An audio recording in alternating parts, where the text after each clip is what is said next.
please, just make it fast." Those 5 words, whispered by a dying woman in a blood-soaked emergency room, would shatter 2 lives and rebuild them into something neither could have imagined. When billionaire CEO Elena Rourke collapsed in that ambulance bay, she had everything: power, wealth, an empire that bent to her will. But the man who saved her life?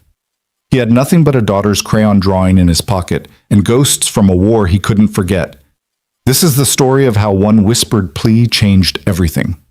Stay until the end and comment what city you're watching from. I want to see how far this story travels. The fluorescent lights of St. Meridian Hospital hummed their midnight song, a sterile, lonely frequency that Noah Briggs had learned to tune out over the past 3 years. His footsteps echoed through the 4th-floor corridor, rubber-soled boots squeaking against linoleum that gleamed like ice under the harsh overhead glow. He adjusted the radio clip to his belt, checked his watch, 11:47 p.m., and continued his rounds with the mechanical precision of a man who had walked these same hallways 1,000 times before. But precision was all Noah had left. At 34 years old, he moved through the world like a ghost, present but unseen, functional but disconnected. His security guard uniform hung slightly loose on his frame, navy blue fabric worn soft at the elbows. The hospital ID badge clipped to his chest read N. Briggs, Night Shift Security, accompanied by a photo where his eyes looked somewhere past the camera, past everything, into a middle distance only he could see. He paused at the pediatric ward window, a habit he'd developed without conscious thought. Through the glass, he could see the dimmed hallway beyond, walls decorated with hand-painted murals of cartoon animals and rainbows. One room's door stood slightly ajar, and inside, a small child slept peacefully while a parent dozed in the chair beside the bed. Noah's hand moved unconsciously to his chest pocket, fingers brushing the folded piece of paper he kept there. Sophie's drawing.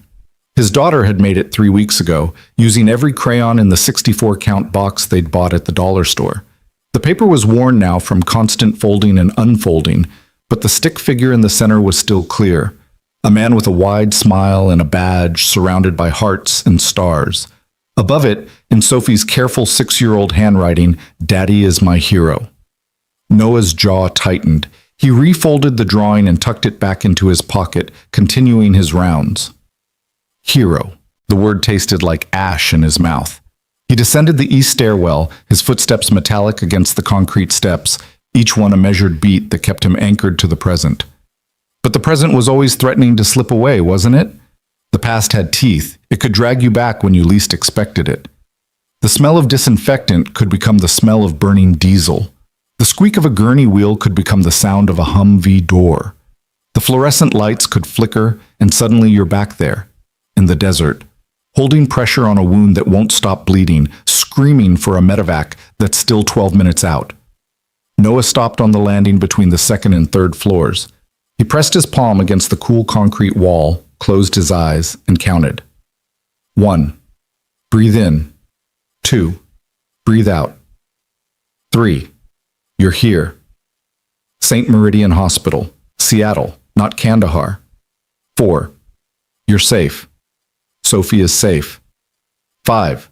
Let it go. The radio crackled to life at his hip. Noah, you copy? It was Marcus, the other night guard stationed at the main entrance. Noah unclipped the radio. Copy. What's up? Just checking in. All quiet on the Western Front? The phrase made Noah's chest constrict. Marcus didn't know, couldn't have known what those words meant to him, but he kept his voice level. All quiet, finishing the upper floors now. Roger that. Coffee machine's acting up again if you're interested in taking a look. Thing's possessed, I swear. I'll check it after rounds. You're a saint, man. Marcus out. Noah clipped the radio back to his belt and continued down the stairs. Marcus was a good guy, retired postal worker, grandfather of 5, worked nights to supplement his Social Security. He told the same 3 jokes on rotation and brought homemade cookies every Friday. Noah appreciated the steadiness of him, the uncomplicated kindness that didn't ask questions about the faded tattoos on Noah's forearms, or why a man with a medical discharge from the army was working hospital security instead of doing something that actually used his training. Because nobody asked. That was the agreement, unspoken but understood. Noah showed up on time, did his job, kept to himself, And in return, the hospital left him alone. That's all he wanted, to be left alone. To work his shifts, pick up Sophie from his neighbor Mrs. Chen's apartment, read her bedtime stories, and hold her until the nightmares went away. To build a small, quiet life in the spaces between the wreckage of what he used to be. Noah emerged from the stairwell into the main lobby. The space transformed at night. During the day, it bustled with visitors and patients, but now it was cavernous and empty. The information desk unstaffed, the gift shop darkened. Only the eternal flame of the hospital's mission statement glowed on the far wall. To heal with compassion, to serve with excellence. His boots carried him past the cafeteria, past the chapel, past the elevators that would take you to surgery or maternity or oncology, all the places where life happened in its most raw and desperate forms. Noah had learned not to think about the stories unfolding in the rooms above him. That way lay madness, or at least insomnia. He was just the night watchman, here to check doors and respond to alarms, not to get involved in the human drama playing out on every floor. He turned down the corridor toward the emergency room entrance. This was usually his last stop before circling back to the break room, filing his report, and waiting for his shift to end at 7 a.m. The ER had its own security during the day, but at night, Noah made sure the ambulance bay doors were secure and the waiting room was clear. Standard protocol. Simple. Uncomplicated. That's when he heard it, the screech of tires on asphalt, sharp and violent, followed by the slam of car doors. Noah's body reacted before his mind caught up. Training that had been drilled into him until it lived in his muscle memory took over. He was moving toward the emergency entrance, pace quickening, right hand instinctively reaching for his radio, while his left hand moved to his hip, where his service weapon used to be, where there was now only empty space and air. Through the glass doors, he could see a black sedan stopped at an awkward angle in the ambulance bay, driver's door hanging open. Two figures emerged from the back seat, supporting a third person between them. Noah pushed through the entrance doors. "Just get her inside, just get her inside," a man's voice, panicked and breaking. The woman between the two men wasn't walking. She was being dragged, head lolling, feet scraping against the concrete. In the harsh sodium lights of the ambulance bay, Noah could see that her white blouse wasn't white anymore. It was red, dark, spreading red that looked black in the artificial light. Blood. So much blood. The man on her left, middle-aged, expensive suit now ruined, looked up and saw Noah. "Help us! Please, someone help us!" Noah was already moving. "Get her inside! Now!" They staggered through the entrance. The automatic doors slid open with their usual gentle whoosh, completely at odds with the urgency of the moment. The waiting room was empty except for a nurse at the triage desk who looked up from her computer, saw the blood, and immediately grabbed the phone. "I need a trauma team to the ER entrance. Now!" She slammed down the phone and rushed around the desk. "What happened?" "She was shot," the man in the suit started to say, but Noah was already easing the woman down onto the waiting room floor. The chairs were too unstable, too far from help. The floor was better. "Everyone step back," Noah said. His voice had changed. It was calmer now, steadier, layered with an authority that hadn't been there moments before. "Give her space." The woman's eyes fluttered open. Even through the haze of shock and pain, Noah could see they were startling. Sharp blue, the kind that probably missed nothing in a boardroom but now struggled to focus on his face above her. Her lips moved. A whisper, barely audible. Noah leaned closer. "Ma'am, stay with me. Help is coming." "Please." Her hand lifted weakly, fingers grasping at Noah's sleeve. "Just make it fast. I don't want to feel the pain." The words hit him like a physical blow. He'd heard them before. Different voice, different place, but the same desperate plea. The same resignation. "Hey!" Noah caught her hand, held it firm. "Look at me. You're not dying. Not tonight. I've got you." Behind him, voices shouted. The nurse was calling for the trauma team again, more urgently now. The men who'd brought the woman in were talking over each other, explaining what happened. An attack, a robbery. They didn't know. It happened so fast. Noah tuned them all out. His world narrowed to the woman in front of him and the medical training that had been seared into his brain during 18 months of combat deployment. He'd been a medic once. A good one. Before everything went to hell. before he tried to save too many and lost too many and came home with hands that shook and a mind that wouldn't let him sleep. But his hands weren't shaking now. "Where's she hit?" the nurse asked, dropping to her knees beside Noah. "Left side below the ribs, possible through and through." Noah's fingers moved with practiced efficiency, pressing against the woman's abdomen, checking for the telltale signs of internal bleeding. "Pulse is rapid, weak. She's going into shock." The nurse stared at him. "Are you a doctor?" "Medic? Army." Noah didn't look up. He was already stripping off his security jacket, balling it up, pressing it against the wound. "I need gauze, trauma pads, anything you've got. The trauma team isn't here yet. Move." The nurse scrambled back to the triage desk, grabbing supplies from the emergency cabinet. Noah maintained pressure on the wound, his other hand checking the woman's pulse at her neck. Too fast, too weak. Her skin was cold and clammy. "Stay with me," he said again, this time quieter, meant only for her. "What's your name?" Her eyes found his again. "Elena." "Elena, I'm Noah. You're going to be fine."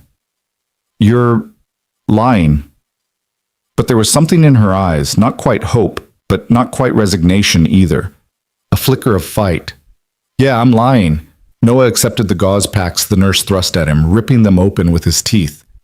"But you're still going to be fine because I said so, and I'm very stubborn."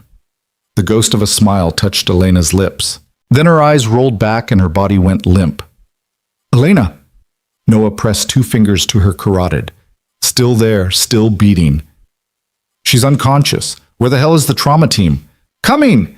The nurse had the phone pressed to her ear again. "They're coming! They're—" The emergency room doors burst open. A team in scrubs rushed in.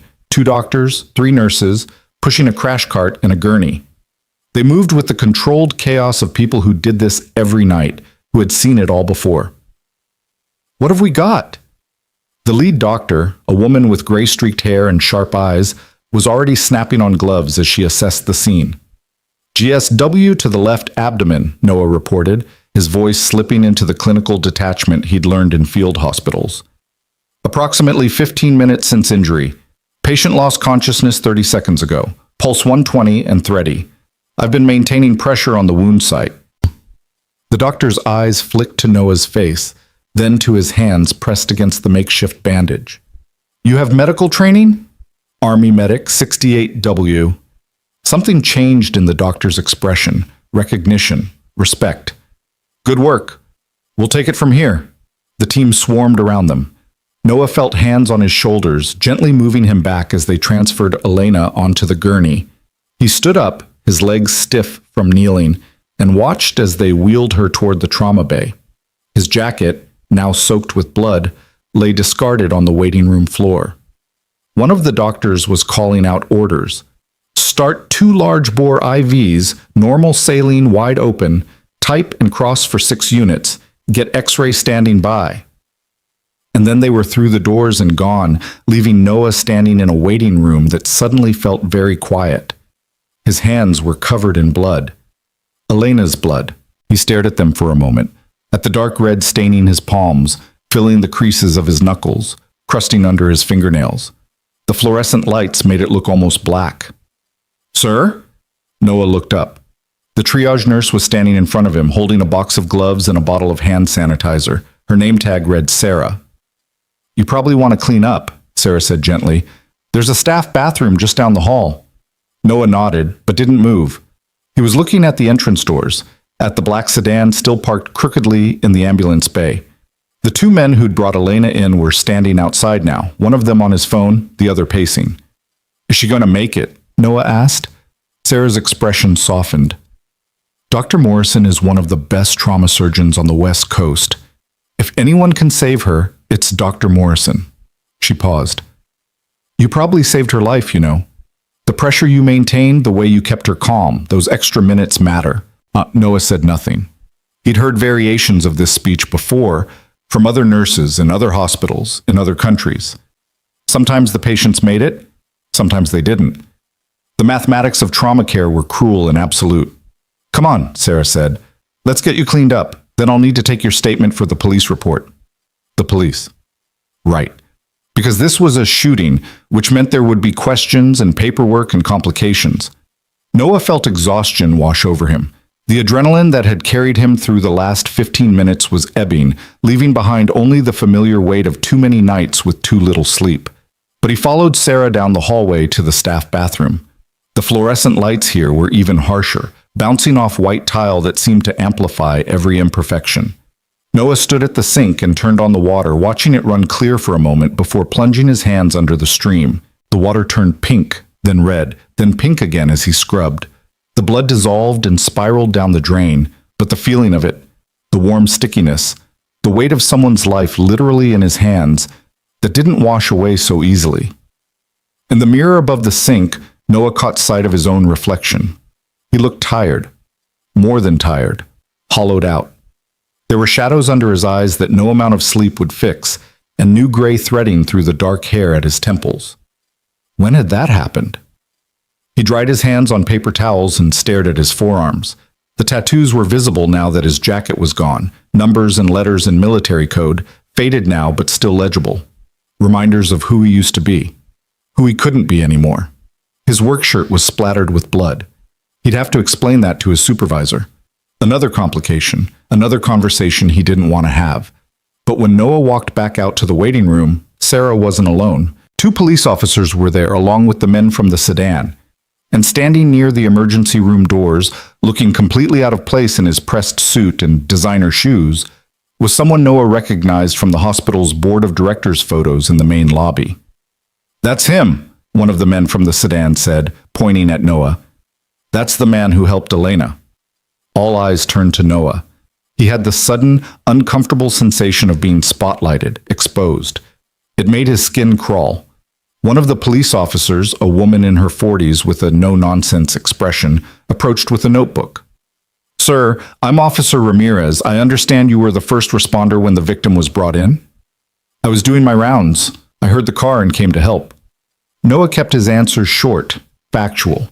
He'd learned that was best with police. Give them what they need, nothing extra. "Can you walk me through what you observed?" Noah recounted the events in the same clinical tone he'd used with the trauma doctor. Time, actions, observations. He left out the part about Elena's whispered plea that felt private somehow, a moment not meant for police reports. Officer Ramirez wrote everything down, asked a few clarifying questions, then closed her notebook. "You may need to provide additional testimony if this case goes to trial, but that's all I need for now. Thank you for your cooperation." She moved away to interview the men from the sedan, and Noah thought he might finally be able to slip away, but the man in the expensive suit stepped forward. "Mr. Briggs," he extended his hand. "Robert Chen, I'm Elena Rourke's personal attorney." Noah shook his hand reluctantly. "Is she going to be okay?" "The doctors are working on her now." Robert's expression was grave. "Mr. Briggs, I want you to know Elena is someone very important. What you did tonight, I can't thank you enough." "I didn't do anything special. Anyone would have—" "Anyone didn't." Robert's voice was firm. "You did. And when Elena wakes up, she'll want to thank you herself." Noah felt something twist in his gut. He didn't want thanks. He didn't want recognition. He just wanted to finish his shift, go home, and hug his daughter until the smell of blood left his nostrils. "I need to get back to work," Noah said, but Robert pulled out a business card, pressed it into Noah's hand. "My number. Please call me if you think of anything else about tonight, or if you need anything at all." Noah pocketed the card without looking at it. He nodded to Officer Ramirez, to Sarah, to Robert, and then he walked away. Back down the corridor, back to the break room, back to his locker where a clean jacket waited. He changed shirts, filed his incident report with Marcus, who gaped at him when he heard what happened, and spent the rest of his shift checking doors and windows with mechanical efficiency, trying not to think about blue eyes and whispered pleas and the way Elena's hand had gripped his sleeve like an anchor. When 7 a.m. finally arrived, Noah clocked out, walked to the parking lot, and sat in his 15-year-old Honda Civic for 5 minutes before he could make himself turn the key. His hands were shaking now. The delayed reaction, the adrenaline crash, always happened after, just had to ride it out. By the time he pulled up to his apartment building, a shabby 3-story complex in a neighborhood that was optimistically called transitioning, The shaking had mostly stopped. He climbed the stairs to the second floor, walked past Mrs. Chen's apartment. He'd pick up Sophie after he'd slept a few hours, and let himself into his own unit. The apartment was small but clean. Noah was meticulous about that. Everything in its place, nothing that could surprise or startle. Sophie's toys were organized in bins in the living room corner. The kitchen was spotless. The only decoration on the walls was Sophie's artwork, taped up in a gallery that grew every week. Noah dropped his keys in the bowl by the door, kicked off his boots, and made it as far as the couch before exhaustion pulled him under. He lay down, still in his work pants and clean shirt, and stared at the ceiling. In his mind, he kept seeing Elena's face, the way her eyes had focused on him, even through the pain, the way she'd said please, like she'd already given up hope but was asking anyway. He thought about Sophie's drawing, still in his jacket pocket down in his locker. Daddy is my hero. Heroes don't have nightmares. Heroes don't wake up in cold sweats, thinking they're back in the desert. Heroes don't take night shift security jobs because they can't handle the responsibility of actually saving lives anymore. But tonight, for just a few minutes, Noah had remembered what it felt like to be useful, to be needed, to have hands that could do something more than check locks and file reports. It terrified him. He closed his eyes and waited for sleep that wouldn't come. Outside, the morning sun was rising over Seattle.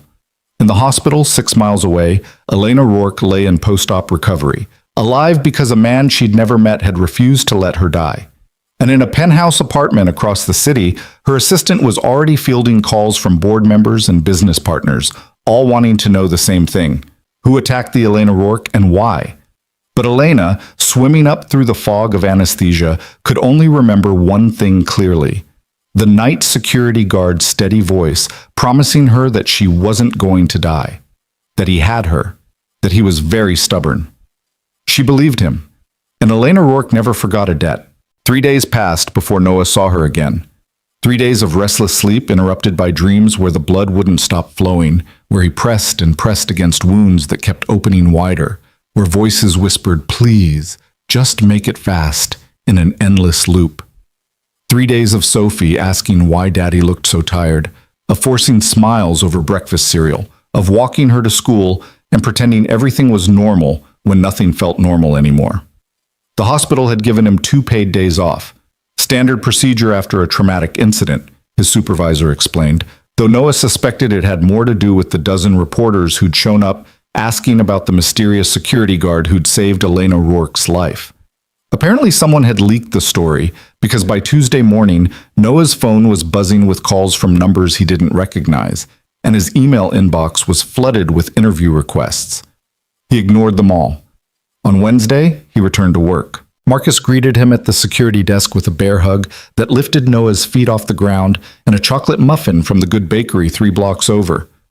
"My man, the hero of St. Meridian." Marcus's grin was infectious, his pride genuine. "They're saying you saved Elena Rourke's life." "Elena Rourke, do you know who that woman is?"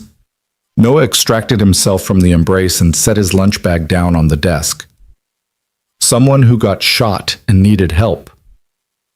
"Someone who—" Marcus shook his head in disbelief. "Brother, that woman runs the 3rd largest tech investment firm on the West Coast. She's worth more than this entire hospital. Forbes called her the Iron Lady of Venture Capital, and you saved her life. Anyone would have done the same thing. But they didn't, you did." Marcus clapped him on the shoulder. "The hospital administrator wants to see you before your shift, by the way. 3rd floor, executive offices." Noah felt his stomach drop. "Why?" "Didn't say. But hey, maybe they're giving you a raise. God knows you deserve one." The executive offices occupied the entire west wing of the 3rd floor, a world away from the sterile functionality of the hospital's medical floors. Here, there was carpet instead of linoleum, artwork instead of safety posters, and a receptionist who smiled at Noah like he was someone important instead of just another employee. "Mr. Briggs, Administrator Walsh is expecting you, right through that door." Janet Walsh's office was impressive. Floor-to-ceiling windows overlooking the Seattle skyline, a desk that probably cost more than Noah's car, framed medical degrees and civic awards covering one entire wall. Walsh herself was in her early 60s, silver-haired and sharp-eyed, with the kind of presence that made people sit up straighter without her saying a word. She stood when Noah entered, came around her desk to shake his hand. "Mr. Briggs, thank you for coming. Please, sit." Noah sat in one of the leather chairs facing her desk, feeling distinctly out of place in his security uniform. Walsh settled back into her own chair and folded her hands on the desk. "I'll be direct," she said. "What you did Sunday night was extraordinary. You saved a woman's life with quick thinking and expert medical care. The hospital board and I want to formally recognize your actions." "That's not necessary, ma'am." "Perhaps not necessary, but deserved." Walsh opened a folder on her desk. "I've been reviewing your employment file. You've been with us for 3 years, consistently excellent performance reviews. Never late, never absent, except for..." She paused, reading something. "Your daughter's school events. Sophie, correct?" Noah tensed. "Yes, ma'am." "Mr. Briggs, I'm going to ask you something, and I want you to know there's no wrong answer. Why are you working night security when you have advanced medical training?" The question hit like a fist to the solar plexus. Noah had spent 3 years avoiding exactly this conversation. He kept his face neutral, his voice steady. "Night shift works better with my daughter's schedule." That's a practical answer, but it's not the whole answer, is it? Walsh's expression wasn't judgmental, just curious, understanding even. Noah realized she probably knew more about him than she was letting on. His discharge paperwork would be in that file. The medical separation, the diagnosis that meant he'd never work as a combat medic again. "I'm happy with my current position," Noah said carefully. Walsh studied him for a long moment, then nodded. "All right, I won't push. But Mr. Briggs, I want you to know that if you ever want to discuss other opportunities at St. Meridian, positions that might make use of your medical background, my door is open." She closed the folder and pulled out an envelope. "In the meantime, the board has approved a commendation and a bonus. It's not much, but it's our way of saying thank you." Noah accepted the envelope reluctantly. "Thank you, ma'am." "There's one more thing." Walsh's expression shifted, became more businesslike. "We've received multiple requests from media outlets wanting to interview you. The hospital's communications team can handle those requests if you'd like, or we can simply decline them all on your behalf. What would you prefer?" "Decline them, please." "Done." Walsh stood, signaling the meeting was over. "Mr. Briggs, you did something remarkable. Not everyone gets to be a hero. You should be proud." Noah left the office feeling more unsettled than when he'd entered. The envelope sat heavy in his pocket as he took the stairs down to the security office to start his shift. Inside was a check for $5,000, more money than Noah had seen at once since his discharge payment from the Army. He thought about Sophie's upcoming birthday, the new winter coat she needed, the leak in the bathroom ceiling that the landlord kept promising to fix. The money would help. It would help a lot, but it still felt like he was being paid for something he should have done for free. The shift started normally enough. Noah did his rounds, checked in with Marcus, investigated a noise complaint on the 5th floor that turned out to be a janitor's cart with a squeaky wheel. He was walking past the main lobby around 10 p.m. when he saw her. Elena Rourke stood near the information desk, flanked by 2 men in dark suits that screamed private security, and the same attorney who'd pressed his business card into Noah's hand 3 nights ago.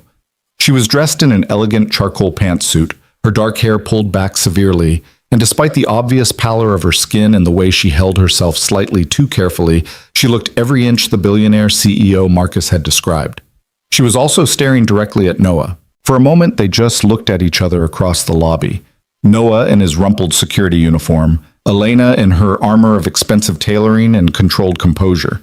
Then she said something to the attorney and started walking toward Noah with slow, measured steps. The security detail followed like shadows. Noah's first instinct was to turn around and walk away. Just disappear into the hallways, fade back into invisibility, where he belonged. But his feet wouldn't move. He stood frozen as Elena approached, watching the way she carried herself despite obvious pain, the determination in her sharp blue eyes. She stopped 3 feet away from him. Up close, Noah could see the fine lines of strain around her eyes, the way her jaw was tight with what was probably considerable discomfort. She'd been shot 4 days ago. She should be in bed, not standing in a hospital lobby at 10 p.m. Mr. Briggs. Her voice was exactly what he'd expected, cultured, controlled, with an edge that suggested she was used to being obeyed. But there was something else there too, something softer. I've been looking for you. Ma'am, you should be resting. A flicker of something crossed her face, amusement maybe. That's what everyone keeps telling me, I'm not very good at resting. You were shot. Yes, I'm aware. She glanced down at her left side, where Noah knew the bandages would be hidden under her suit jacket. I'm told I would have bled out if not for you. The doctor said your quick intervention is the only reason I survived long enough to reach surgery. Noah said nothing. What was there to say? Elena's attorney stepped forward, extending his hand. We met briefly the other night. Robert Chen. Miss Rourke has been quite insistent about finding you. Noah shook his hand but kept his attention on Elena. She looked like she might collapse at any moment, though she was clearly fighting not to show it. Pride or stubbornness, probably both. Mr. Briggs, Elena said, I came here to thank you. You saved my life. That's not a debt I take lightly. You don't owe me anything. I disagree. She reached into her jacket. The movement made her wince and pulled out what looked like a check. This is... No. Noah took a step back. I don't want your money. Elena's eyebrows rose. Clearly, she wasn't used to people refusing her. Mr. Briggs, you don't understand. This is... I understand perfectly. You want to pay me for helping you. I don't want to be paid. Everyone wants something. Elena's voice had sharpened, taken on a harder edge. Name it, whatever you need. Better housing? A new car? Your daughter's education? I've had my team look into... You looked into my daughter? The words came out harsher than Noah intended, but the thought of this woman, this stranger, investigating Sophie made his protective instincts flare. You had no right. I wanted to know who saved my life. Now you know. Can I get back to work? The attorney looked shocked. The security detail tensed. Even Elena seemed taken aback, but there was something else in her expression now. Interest, maybe. Like Noah had just become a puzzle she needed to solve. Mr. Briggs. Ma'am, you should go home. Rest. Take care of yourself. Noah's voice was gentler now, because, despite his anger, he could see how much this conversation was costing her. I'm glad you're okay, really, but I don't need anything from you. He turned to walk away, but Elena's voice stopped him. Why not? Noah looked back over his shoulder. Why not what? Why don't you need anything? Everyone needs something. Money, recognition, status, opportunity. But you're walking away from all of it. Why? Because accepting her gratitude meant accepting that what he had done mattered. Because it meant acknowledging that maybe he wasn't completely broken, wasn't completely useless. And that thought terrified him more than any nightmare. Because if he let himself care again, let himself be more than just a night watchman keeping his head down and his past buried, then he'd have to face all the ways he'd failed before. But Noah didn't say any of that. Instead, he just said, I have everything I need. Then he walked away, leaving Elena Rourke standing in the lobby with her check still in her hand and questions in her eyes. The rest of his shift passed in a blur. Noah went through the motions of his rounds, but his mind was elsewhere, replaying the conversation. He'd been rude, probably crossed some line he didn't even know existed. Tomorrow, Administrator Walsh would probably call him back to her office to tell him that insulting billionaire donors wasn't part of his job description. But when Noah clocked out at 7 a.m. and checked his phone, there were no angry messages from his supervisor. Just a text from Mrs. Chen saying Sophie had eaten a good breakfast and was excited about show and tell at school today, and another text from an unknown number.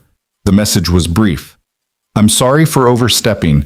I hope you'll reconsider allowing me to express my gratitude properly. Elena Rourke. Noah stared at the message for a long moment, then deleted it and put his phone away. Sophie was waiting for him when he picked her up from Mrs. Chen's apartment. Already dressed in her favorite purple dress with the pockets, her backpack almost as big as she was. She crashed into his legs with a hug that nearly knocked him over. Daddy, Mrs. Chen made pancakes. Did she? Noah scooped Sophie up, pressed his nose against her hair, breathed in the smell of strawberry shampoo and maple syrup. This This was everything he needed. Did you save me one? Nope, Sophie giggled. I ate them all. I'm a pancake monster. Mrs. Chen appeared in the doorway, smiling. She was 72, widowed, and had been watching Sophie since Noah started working nights. She refused to take more than $20 a night, no matter how much Noah argued, and always made sure Sophie was fed and happy. She was good as gold, Mrs. Chen said. Did all her homework last night, brushed her teeth without being asked. You're raising a good one, Noah. Thanks to you, Noah said sincerely. I don't know what we'd do without you. Oh, hush, it's my pleasure. Now go on, get this girl to school before she's late. The drive to Sophie's elementary school took 15 minutes through morning traffic. Sophie chattered the entire way about show and tell and how Jimmy Henderson was bringing his dad's baseball signed by some player Noah had never heard of, and how she was bringing the rock she'd found at the park that kind of looked like a turtle if you squinted. Noah parallel parked outside the school, a squat brick building that had probably been there since the 70s, and walked Sophie to the entrance. Other parents streamed past them, some in business suits heading to downtown offices, others in workout clothes heading to yoga or the gym. Noah, still in his security uniform because he hadn't had time to change, felt distinctly out of place. Sophie gripped his hand tighter as they approached the entrance. Daddy? Yeah, sweetheart? Are you okay? The question caught him off guard. Noah knelt down so he was at Sophie's eye level. Why do you ask that?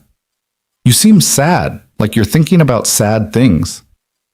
6 years old, and she could read him better than anyone. Noah forced a smile. I'm not sad. I'm just tired. Night shift, remember? Sophie studied his face with those serious brown eyes. Her mother's eyes, though they'd lost that haunted quality that had defined Maria's last year. If you're sad, you can talk to me.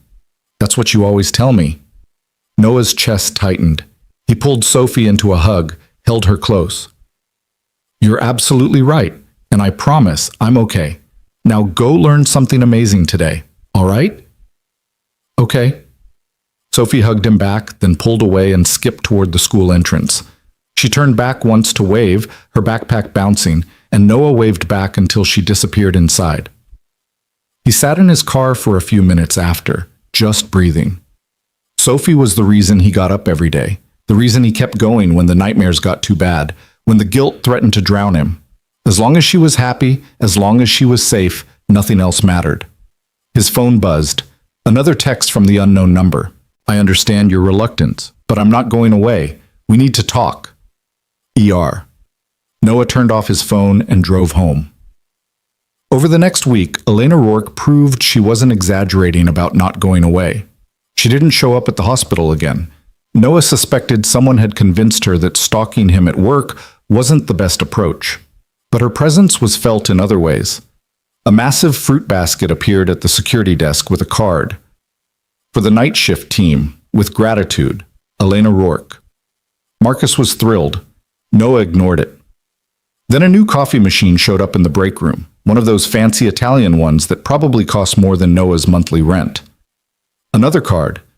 Every hero deserves good coffee. ER. Noah started making his coffee at home.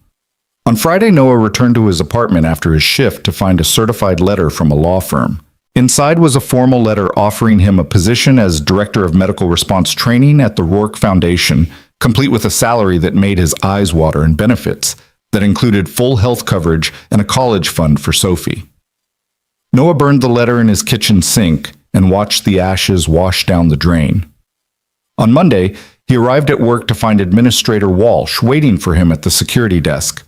Mr. Briggs, my office, now. Noah followed her upstairs, dread pooling in his stomach. This was it. He'd finally crossed a line, insulted someone too important, and now he was going to lose the one job that let him keep his head above water and be there for Sophie. But when Walsh closed her office door and gestured for him to sit, her expression wasn't angry. It was concerned. Mr. Briggs, I'm going to ask you something as a personal favor. Will you please just talk to Elena Rourke? Noah blinked. Ma'am? I've had 5 calls from her assistant this week. 5. All asking about you, about your schedule, about how they can reach you.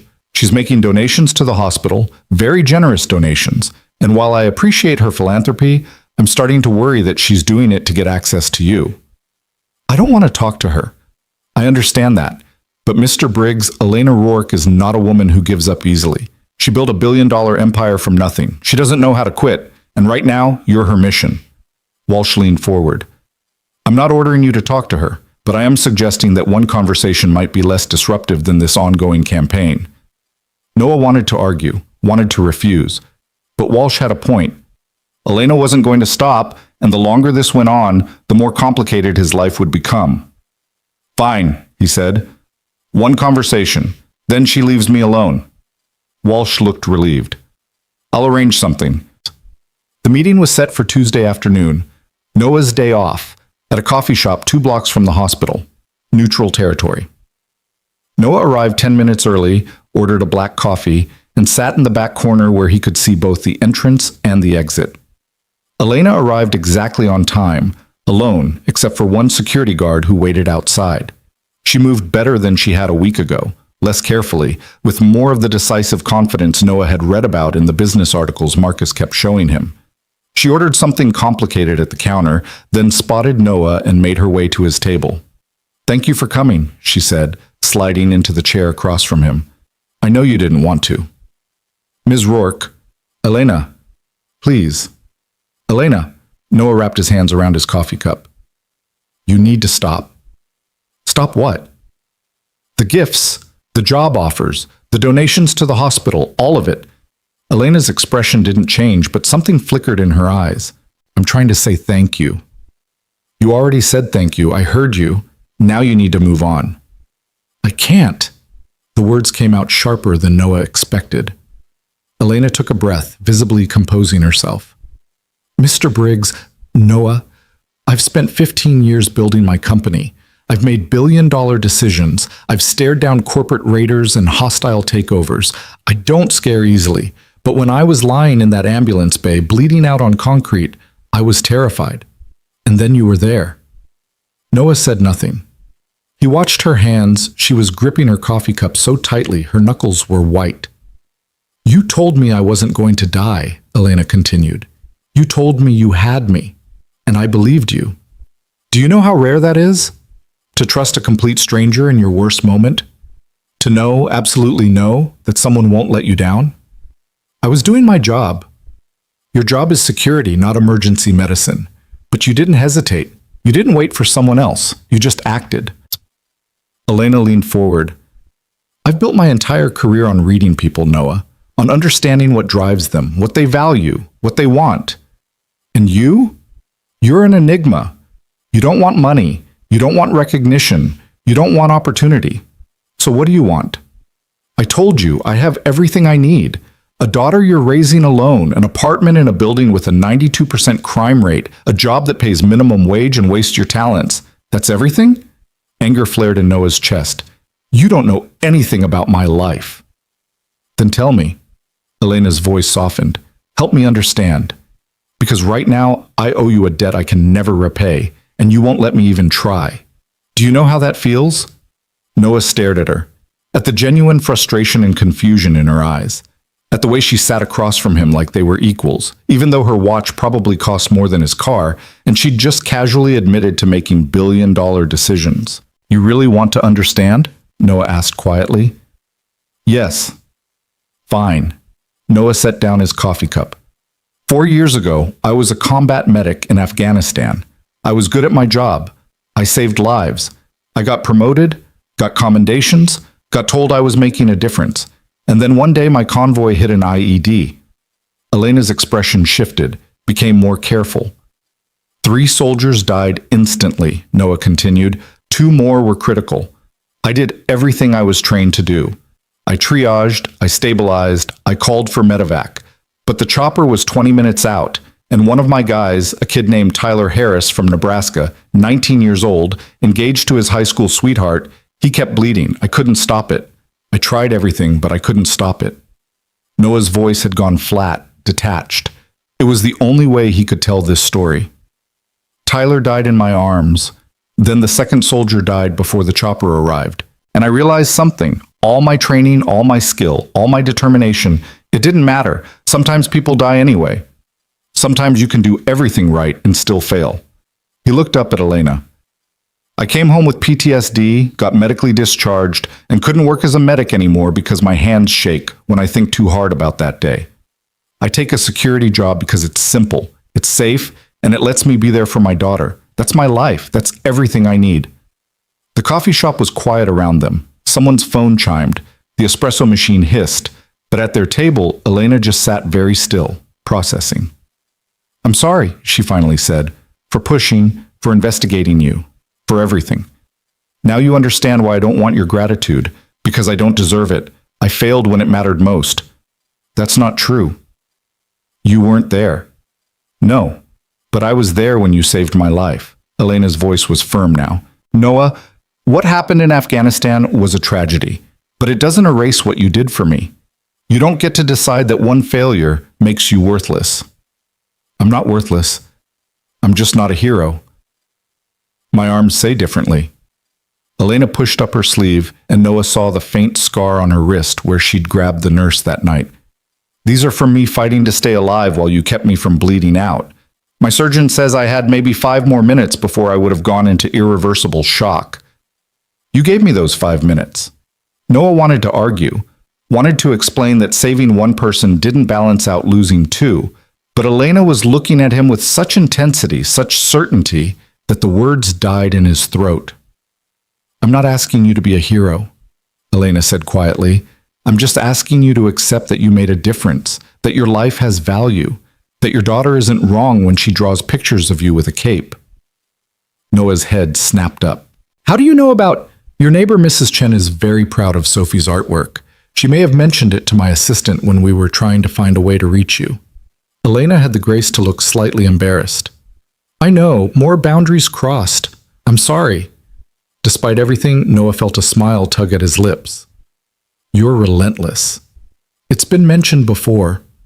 Elena smiled back, and it transformed her face, made her look younger, less guarded. Noah, I'm going to make you a deal. I'll stop the gifts and the job offers and the hovering. I'll leave you alone, but in return, I want you to accept one thing from me. What? Dinner. Just dinner. Not at some fancy restaurant, not with attorneys or assistants or security teams, just you and me and Sophie if she'd like to come. Let me meet the daughter who keeps you grounded. Let me see what everything you need actually looks like. Noah opened his mouth to refuse, but something stopped him. Maybe it was the sincerity in Elena's eyes. Maybe it was the exhaustion of fighting against someone who clearly wasn't going to give up. Maybe it was Sophie's voice in his head asking if he was sad. One dinner, he said finally. Then we're even. Elena's smile widened. Then we're even. They set a date for Friday evening. Elena suggested a family-friendly Italian place that Sophie would love. Promised no photographers or publicity, just a quiet meal. Noah agreed, though he couldn't shake the feeling that he'd just made a mistake. But when he picked Sophie up from school that day and told her they were having dinner with a friend on Friday, her face lit up like Christmas morning. A friend? You have a friend, Daddy? I guess I do. Sophie threw her arms around his neck. I'm so happy. You need more friends. Mrs. Chen says so. Noah laughed despite himself, holding his daughter close. Does she now? Yes. She says you're too lonely. Are you lonely, Daddy? Noah thought about the question seriously. He had Sophie and Mrs. Chen and Marcus at work. He had routines and responsibilities. He had walls that kept him safe and a life that was predictable. But lonely? Sometimes, he admitted, but I have you, so I'm never too lonely. Sophie pulled back to look at him seriously. It's okay to have other friends too, Daddy. I won't be jealous. And somehow, that gave Noah permission to stop fighting quite so hard. Friday came faster than Noah expected. Noah spent Thursday night second-guessing everything.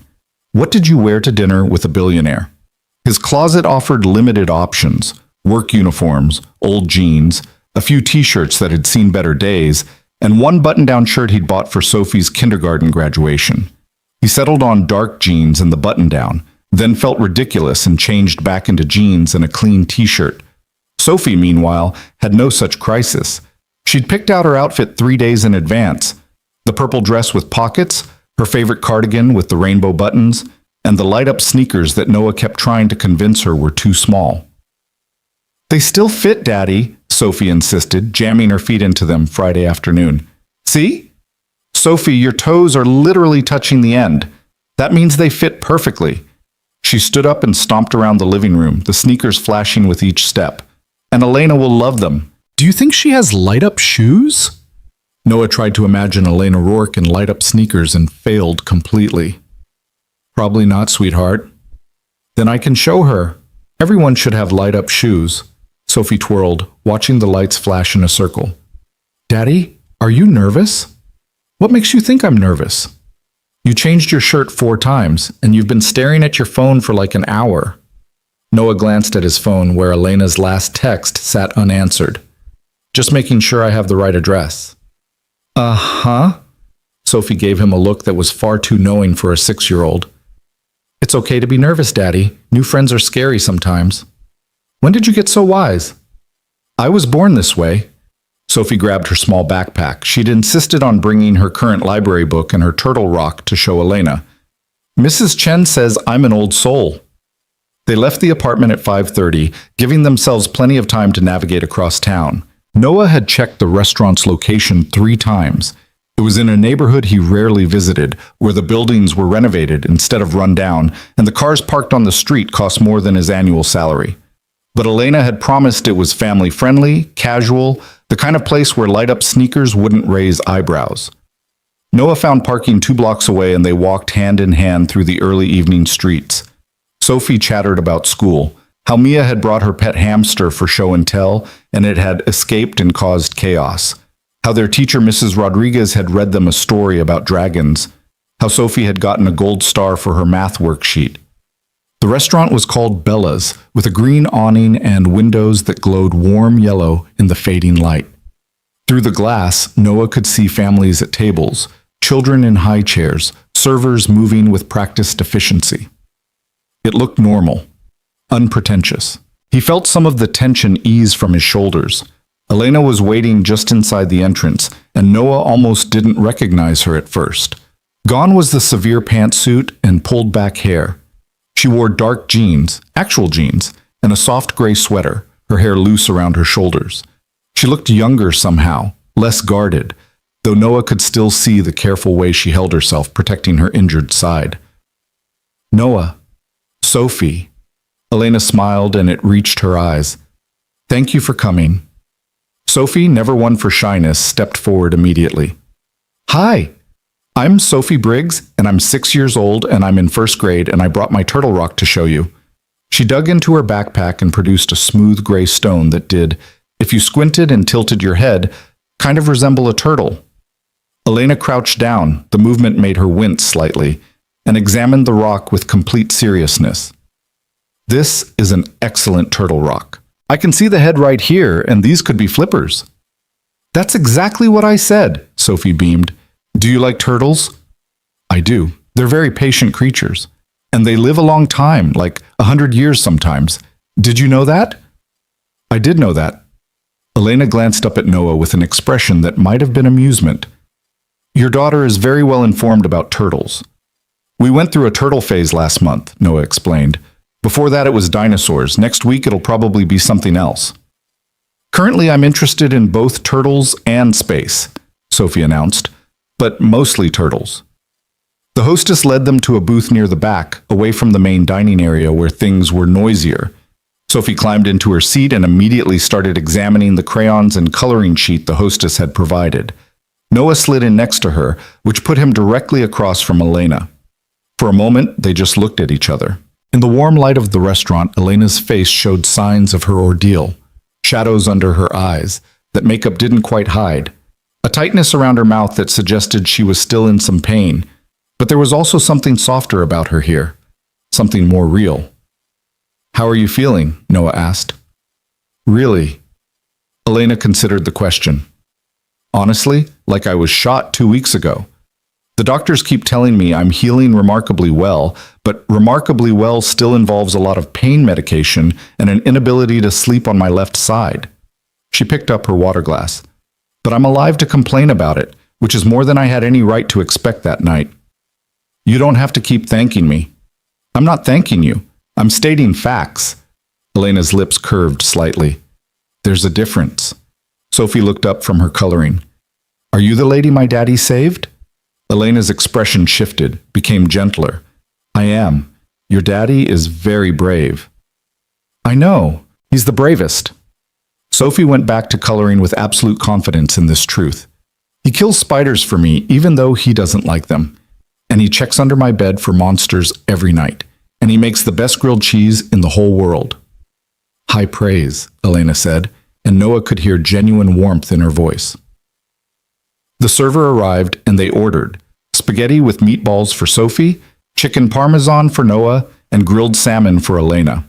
Sophie monopolized the conversation while they waited for food, telling Elena about school and Mrs. Chen and her best friend Zoe, who was moving away next month, and how sad that made Sophie feel. It's really hard when someone you care about has to leave, Elena said quietly, and something in her tone made Noah wonder who she'd lost. Yeah. Sophie's face fell. I gave her my second favorite hair clip so she won't forget me. The purple one with butterflies. That was very thoughtful of you. Plus, Daddy says when you love someone, you have to show them, not just say it. Sophie looked at Noah. Right, Daddy? Right, sweetheart. Noah felt Elena's eyes on him, but didn't meet her gaze. The food arrived and they ate, conversation flowing more easily than Noah had expected. Elena asked Sophie about her favorite subjects in school, art and science, and what she wanted to be when she grew up. Sophie's answer changed every few minutes. An astronaut. No, a veterinarian. Wait, maybe an artist who draws space turtles. You have time to decide, Elena assured her. I changed my mind about what I wanted to do at least 100 times. What did you want to be? Sophie asked, twirling spaghetti around her fork with more enthusiasm than skill. When I was your age, a ballet dancer, then a teacher, then a lawyer, then a doctor. Elena cut her salmon carefully, precisely. It took me a long time to figure out what I was actually good at. What are you good at? Building things. Not with hammers and nails, but with ideas and people. I help other people make their businesses grow. Sophie considered this. That sounds nice. Helping people is important. Your daddy taught me that. Elena's eyes met Noah's across the table, and there was something vulnerable in her expression. I'd forgotten, for a while, how important it is. Noah didn't know what to say to that, so he focused on his chicken parmesan and let Sophie carry the conversation forward. His daughter had inherited his wife's gift for putting people at ease. Maria had been like that, able to talk to anyone, to find common ground with strangers. Noah had always been the quiet one, content to observe, but Maria had been the bridge between him and the world. He missed her. Even 4 years later, even after the worst of the grief had faded to a dull ache, he missed her. Daddy? Sophie was tugging on his sleeve. Elena asked you a question. Noah blinked, refocusing. Sorry, what was that?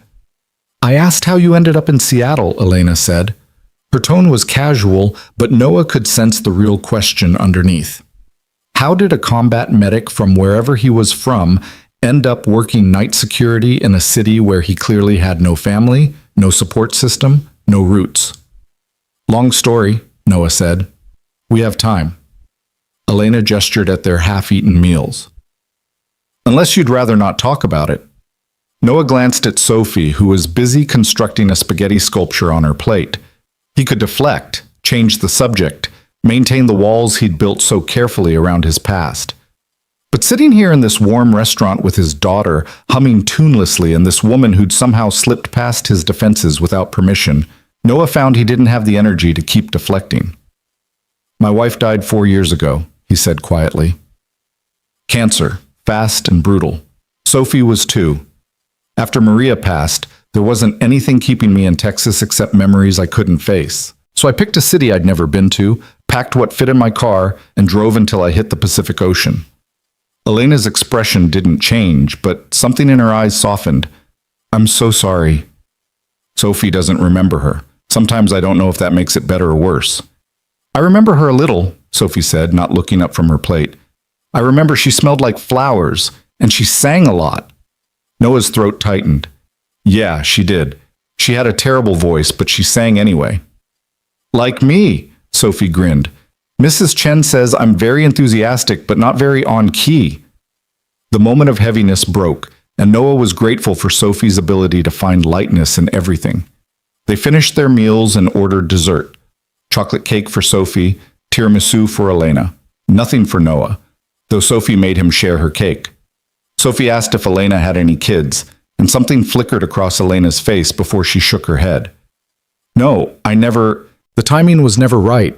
I was always too focused on work. She said it matter-of-factly, but Noah heard the regret underneath. It's not too late, Sophie said with the absolute certainty of someone who'd never encountered a problem that couldn't be solved. You could have kids now, or get a dog. Dogs are kind of like kids. Mrs. Chen has a dog named Buttons, and he's very sweet, but also very fat. Elena laughed, a real laugh, unguarded and genuine. A dog might be a good start. I want a dog, Sophie said, looking hopefully at Noah. Daddy says maybe when we have a bigger place. Maybe when we have a bigger place and I'm not working nights, Noah amended. Dogs need attention and walks and I know, responsibility. Sophie sighed dramatically. Being 6 is hard.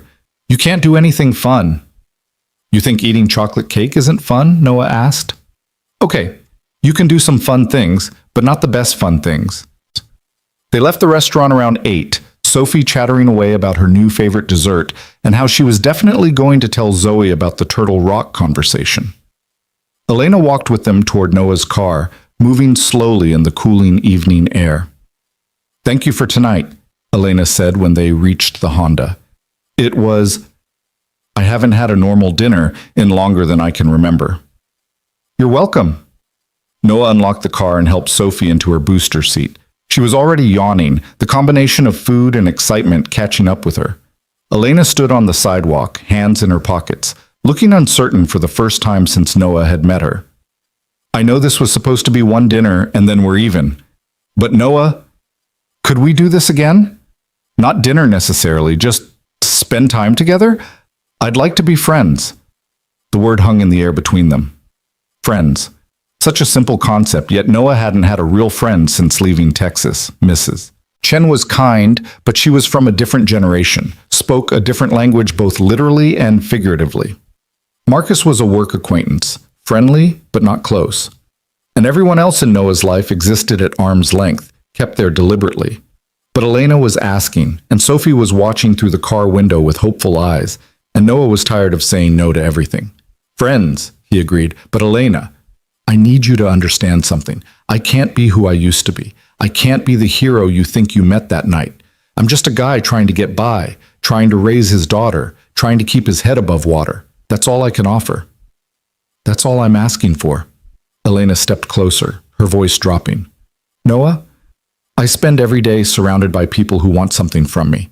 Money, connections, opportunities, favors. But you don't want anything. Do you know how rare that is? How exhausting it is to never know if someone likes you or just likes what you can do for them. Noah hadn't considered that. He'd been so focused on his own isolation that he'd never thought about how lonely it must be at the top, where every relationship was transactional, where trust was currency and vulnerability was weakness.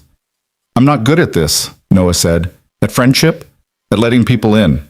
I'm probably going to be a terrible friend. I'm probably going to be worse. Elena smiled slightly. I work 80-hour weeks. I'm terrible at remembering birthdays, and I've been told I can be aggressively persistent to the point of obnoxiousness. I've noticed. But I'm loyal, and I don't give up on people. And She paused, seeming to choose her words carefully.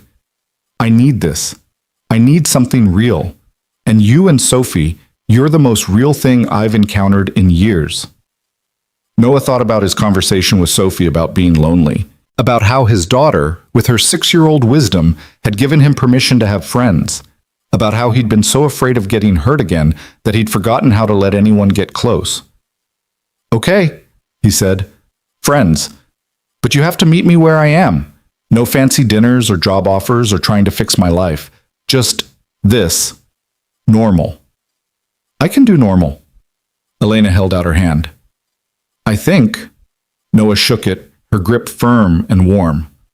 Through the car window, Sophie gave them a thumbs up, They exchanged numbers, real numbers this time, not Elena's assistant's line, and made vague plans to maybe see each other the following weekend. Elena waved to Sophie, who waved back enthusiastically, and then Noah was pulling away from the curb, watching Elena grow smaller in his rearview mirror until she disappeared around a corner. "I like her," Sophie announced from the back seat. "She's nice, and she's pretty, and she thinks my turtle rock is excellent." "She is nice," Noah agreed. "Are you really going to be friends with her, or were you just being polite?" Noah glanced at his daughter in the rearview mirror. "Really friends, I think." "Good," Sophie yawned hugely. "You need more friends, Daddy. You're too lonely." "So I've been told." The following week fell into its usual rhythm. Work, sleep, Sophie, repeat. But there was a difference now. Elena texted occasionally, never intrusive but present. Pictures of things she thought Sophie would like. A sea turtle at an aquarium she'd visited for a business meeting. A book about space that reminded her of their dinner conversation. Noah found himself responding, sharing pictures of Sophie's latest artwork or a particularly spectacular sunset from his hospital rounds. It was strange, foreign, but not entirely unwelcome. On Wednesday afternoon, Noah was grocery shopping with Sophie when his phone rang. Elena's name flashed on the screen. "Answer it, Daddy," Sophie insisted. She was sitting in the shopping cart, surrounded by cereal boxes and bags of apples. Noah answered. "Hello?" "Noah." Elena's voice was tense, controlled but strained. "I need to ask you something, and I need you to say no if it's too much." "What's wrong?" "I have a hospital charity gala on Saturday. It's at St. Meridian, actually. My company is one of the main donors. I usually go alone, but given recent events and the fact that I'm still recovering, my security team is insisting someone accompany me." She paused. "Would you consider going? Not as a date, just as a friend. Someone I trust." Noah stopped in the middle of the pasta aisle. "Elena, I know it's not your scene. I know you hate attention. But Noah, there will be 200 people there, most of whom I can't stand, and I need someone real. Please." In the background, Noah could hear voices, urgent, pressuring. Elena's world intruding on the quiet space they'd carved out. He should say no, should maintain his boundaries, keep his life simple and uncomplicated. "What time?" he heard himself ask. 7. "But Noah, it's formal. You'd need—" "I'll figure it out." Relief flooded Elena's voice. "Thank you. Really. I'll send details. And Noah, you can leave whenever you want. No pressure to stay the whole night." After they hung up, Sophie looked at him seriously. "Daddy, do you have fancy clothes for a gala?" Noah looked down at his faded jeans and 10-year-old jacket. "No, sweetheart, I really don't." Which is how Noah found himself in a department store on Friday evening, staring at racks of suits that cost more than his monthly rent, while Sophie sat in a chair nearby offering commentary. "That one's too shiny," she said, pointing at a gray suit. "And that one makes you look like a penguin." "They're all going to make me look like a penguin." A saleswoman approached, middle-aged, kind-eyed, clearly amused by Sophie's running commentary. "Can I help you find something?" "I need a suit for tomorrow night. Something not too expensive." The saleswoman's expression shifted, became more assessing. She looked Noah up and down, then nodded. "I think we can work with this. Follow me." 2 hours later, Noah walked out with a dark blue suit, a white shirt, a tie that Sophie had picked out because it had tiny dots that looked like stars, and a lighter wallet. The saleswoman had taken pity on him and found things on sale, but it still hurt. This suit cost more than he usually spent on clothes in a year. "You're going to look so handsome, Daddy," Sophie said as they walked to the car. "Like a movie star." "I'm going to look like an idiot. A handsome idiot." Saturday evening arrived too quickly. Mrs. Chen came over to stay with Sophie, bringing cookies and promises to let Sophie stay up an extra half hour. Sophie watched as Noah struggled with his tie for the third time, finally stepping in to help even though she barely reached his chest. "You're nervous again," she observed. "Very nervous." "Why?" "Elena's your friend." "Because I don't belong at fancy galas with fancy people. I belong here, with you, eating pizza and watching cartoons." Sophie straightened his tie. She'd watched enough YouTube videos to learn how, and patted his chest.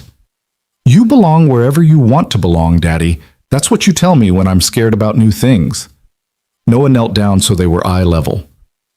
When did you get so smart? I told you I was born this way. Sophie kissed his cheek. Now go have fun with Elena, and don't worry, Mrs. Chen and I are going to eat all the cookies and stay up late, and you won't even be mad because you love me. Completely unacceptable behavior that I wholeheartedly support, Noah said, pulling her into a hug. Be good for Mrs. Chen. I'm always good, mostly good, sometimes good. The drive to St. Meridian felt surreal. Noah had walked these halls 100 times in his security uniform, invisible and unnoticed. Now he was walking through the main entrance in a suit that fit perfectly, toward a ballroom he'd only ever seen from the outside, to meet a woman who was slowly dismantling every wall he'd built. The ballroom was transformed. Crystal chandeliers threw prismed light across the space. Round tables dressed in white linens filled the room, each centerpiece a complex arrangement of orchids and candles. A string quartet played in one corner while servers moved through the crowd with champagne and hors d'oeuvres. Everyone looked expensive, polished, like they belonged in a world Noah could never access. He spotted Elena immediately. She stood near the silent auction tables wearing a floor-length emerald gown that should have looked out of place on her but instead looked like armor. Her hair was up, revealing the elegant line of her neck, and even from across the room, Noah could see the professional mask she wore. The smile that didn't reach her eyes, the slight tension in her shoulders. Then she saw him. The mask cracked, just slightly, replaced by something genuine. She excused herself from the conversation she was trapped in and made her way toward Noah, moving carefully in heels that added 3 inches to her height. You came, she said, and Noah heard relief in her voice. I said I would. I know, but I half expected you to change your mind. Elena looked him up and down, and something soft entered her expression. You look good. I look uncomfortable. That too, but good. She linked her arm through his, the gesture casual but anchoring. Come on, let me introduce you to some people who will absolutely bore you to death, and you can rescue me by pretending we need to check on something important. The next hour was exactly as exhausting as Noah had feared. Elena dragged him from conversation to conversation, donors and board members and business partners whose names Noah forgot immediately. They asked what he did, and Elena smoothly deflected, describing him as a friend without elaboration. Noah was grateful she didn't announce him as the man who saved her life. Though he could see curiosity in people's eyes, speculation about who he was and why Elena Rourke had brought him. They were standing near the bar, Elena nursing a glass of sparkling water while pretending it was champagne, when someone called her name. A man approached, early 50s, expensive suit, the kind of confidence that came from old money and older privilege. Elena, looking radiant as always, he kissed her cheek, the gesture possessive enough to make Noah tense. I heard about your incident. Terrible business. Hello, Gregory. Elena's voice had gone cool, professional. I'm recovering well, thank you. Of course you are. You're too stubborn to let something like a gunshot wound slow you down. Gregory's eyes slid to Noah. And who's this? A friend. Noah Briggs. Gregory extended his hand, his grip just slightly too firm, a dominance play Noah recognized from military culture. Gregory Westbrook. I'm on the hospital board with Elena. Nice to meet you, Noah said, though it wasn't. Briggs. That name sounds familiar. Have we met before? Gregory was studying Noah's face now, recognition dawning. Wait, you're the security guard, the one who saved Elena. Elena's grip on Noah's arm tightened almost imperceptibly. Gregory. That's incredible. Gregory's laugh was loud, drawing attention from nearby conversations. Elena brought her rescue as her date? Wow. Talk about keeping things close to home.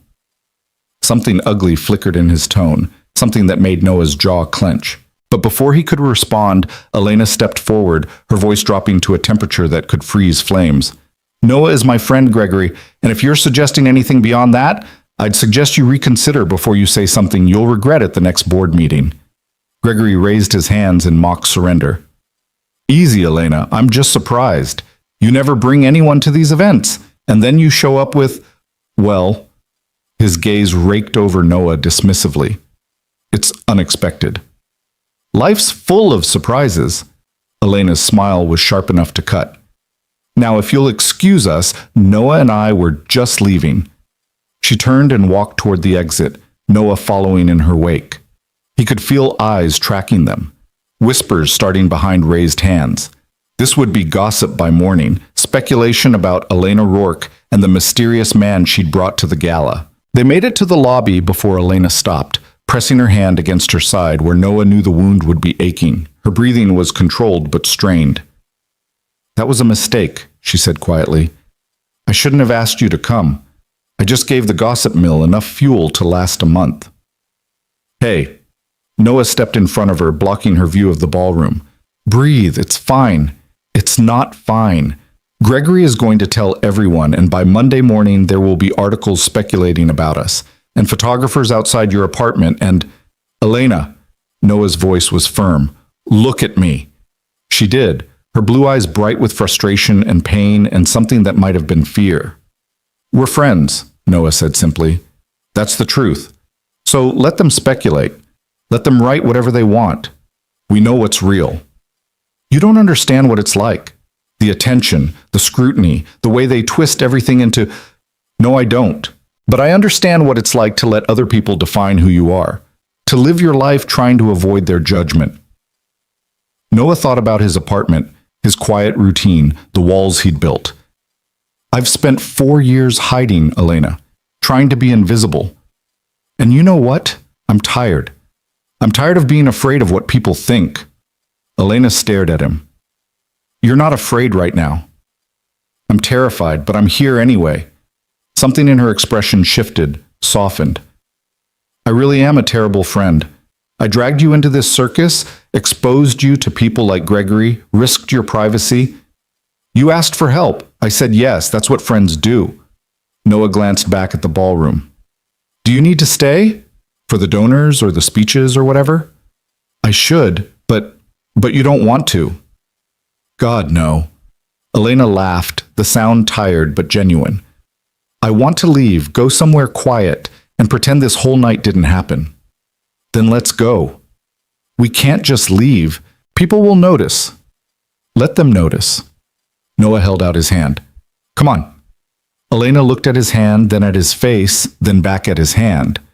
Whatever internal debate she was having resolved itself quickly. She took his hand, her grip warm and certain, and together they walked out of St. Meridian Hospital into the cool Seattle night. Neither of them noticed the photographer in the parking lot or the way his camera flashed as they emerged into the darkness. Hands still linked, smiling like people who'd just escaped something oppressive and found freedom waiting on the other side. They ended up at a 24-hour diner 6 blocks from the hospital, the kind of place with cracked vinyl booths and laminated menus that hadn't changed since 1987. Elena looked absurdly out of place in her emerald gown, drawing stares from the handful of late-night customers, but she slid into the booth across from Noah like she belonged there. The waitress, a woman in her 60s with tired eyes and a coffee pot that never seemed to empty, approached with raised eyebrows. Evening, folks. You two coming from somewhere fancy or heading somewhere fancy? Escaping somewhere fancy, Elena said, and the waitress laughed. Best decision you'll make all night. What can I get you? They ordered coffee and pie, apple for Noah, cherry for Elena, and sat in the fluorescent-lit booth while the city hummed outside the windows. Elena had kicked off her heels under the table, and Noah had loosened his tie, and for the first time all evening, he could breathe properly. I can't believe we just walked out, Elena said, wrapping her hands around her coffee mug. I've never done that before. Just left. People are going to be furious. Good. Noah took a sip of his coffee. It was terrible, burnt and bitter, but somehow exactly what he needed. Let them be furious. You don't owe them your entire evening. I kind of do, though. They donated thousands of dollars to the hospital because I asked them to. The least I can do is suffer through rubber chicken and boring speeches. Elena. Noah set down his mug and looked at her directly. You were shot 3 weeks ago. You're still recovering. You shouldn't even be out of bed, let alone performing for people who think you owe them something. It's not that simple. Why not? Elena was quiet for a moment, tracing the rim of her mug with one finger. Because if I stop performing, if I let them see that I'm not invincible, they'll lose confidence. And in my world, confidence is everything. The moment people think you're weak, they start circling, looking for vulnerabilities, opportunities to take what you've built. That sounds exhausting. It is. She looked up at him, and in the harsh diner lighting, Noah could see the real exhaustion in her face. Not just physical, but soul-deep weariness. I've been doing this for 15 years, Noah. Building my company, proving myself, staying 3 steps ahead of everyone who wants to see me fail. And I'm good at it.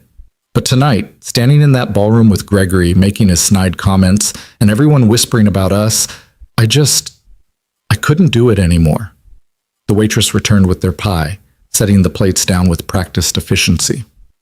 Elena picked up her fork but didn't eat, just stared at the cherry filling like it held answers she couldn't find. Do you want to know the truth? She said quietly. When I got shot, when I was lying there bleeding and thinking I was going to die, my first thought wasn't about my company or my legacy or anything I'd built. It was, this is it? This is all my life amounted to? Noah said nothing, just listened. He recognized that tone. He'd used it himself late at night when the walls closed in and the ghosts got too loud. I've achieved everything I set out to achieve, Elena continued. Fortune 500 companies seeking my advice, speaking invitations from Harvard and Stanford, my face on magazine covers. But I don't have anyone who actually knows me. No family except a mother I haven't spoken to in 5 years. No real friends, just business associates and networking contacts. And certainly no one who would sit with me in a crappy diner at 11 p.m. eating pie.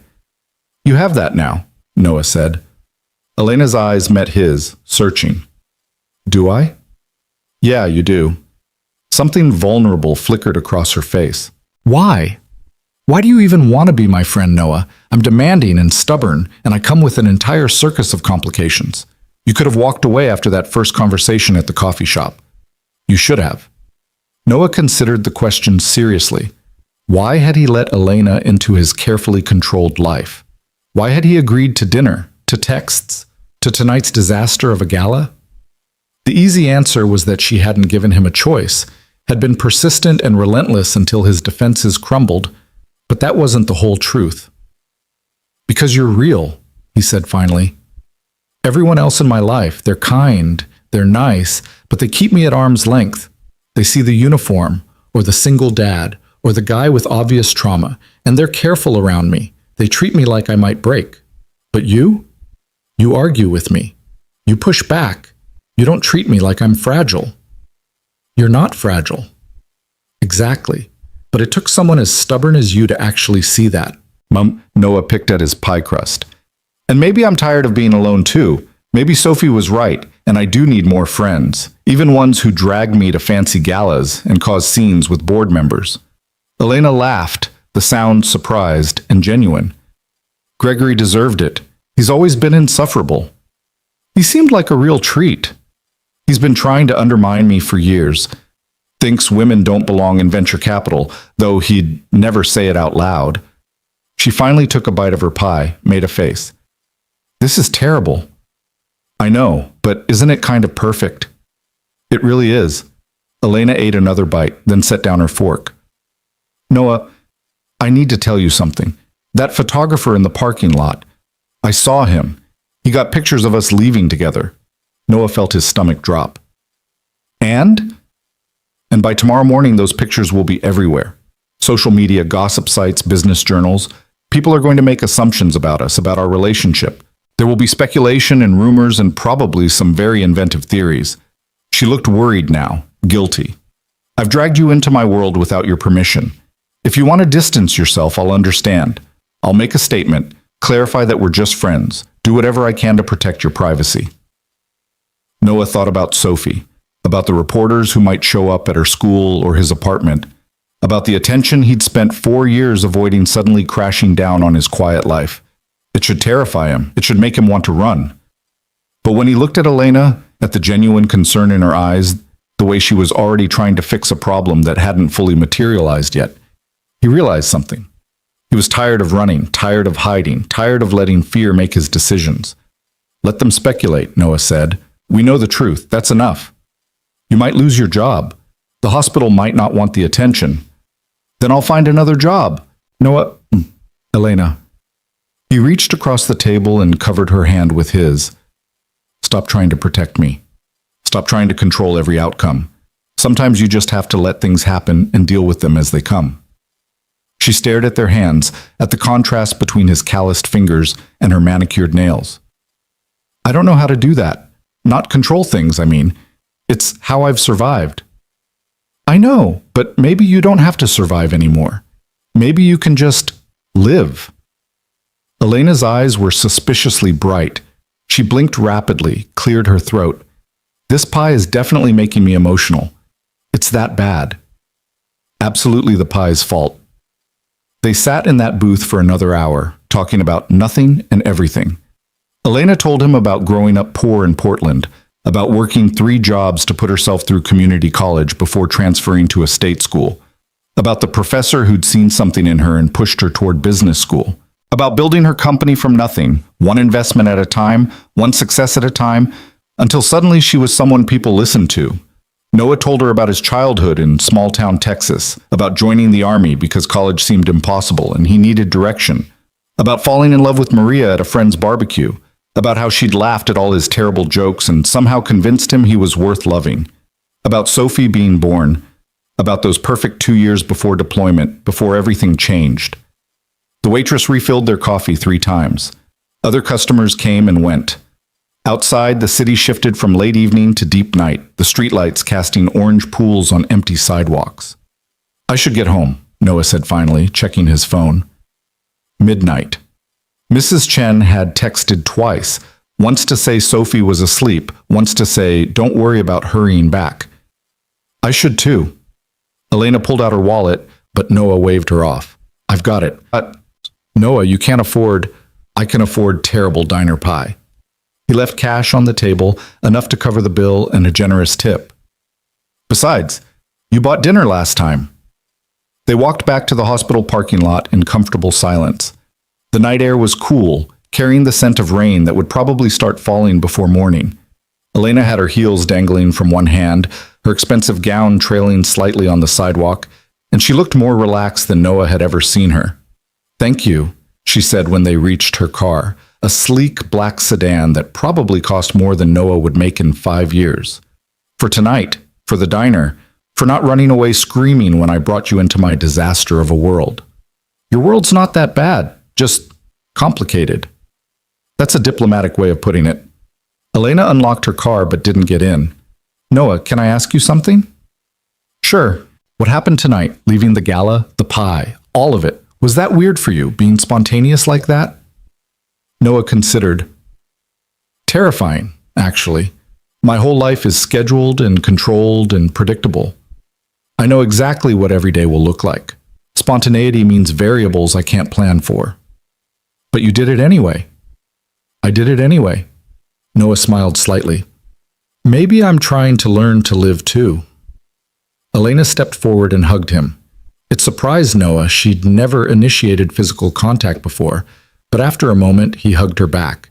She was warm and solid against him, and when she finally stepped away, her eyes were definitely wet. Text me when you get home, Noah said, so I know you're safe. I was going to say the same thing to you. We're both control freaks. It's perfect. Elena laughed. Good night, Noah. Good night, Elena. He waited until she was in her car, engine running, before walking to his own vehicle. His phone buzzed as he unlocked the door, Elena's text already coming through. Leaving now? Tonight was perfect. Thank you for being my friend. Noah typed back as he settled into the driver's seat. Anytime, even for terrible galas and worse pie. The drive home took 20 minutes, the streets mostly empty. Noah's mind kept replaying the evening, not the gala and Gregory's sneering judgment, but the diner booth and Elena's confession, the way she'd looked when he'd told her she could just live instead of survive.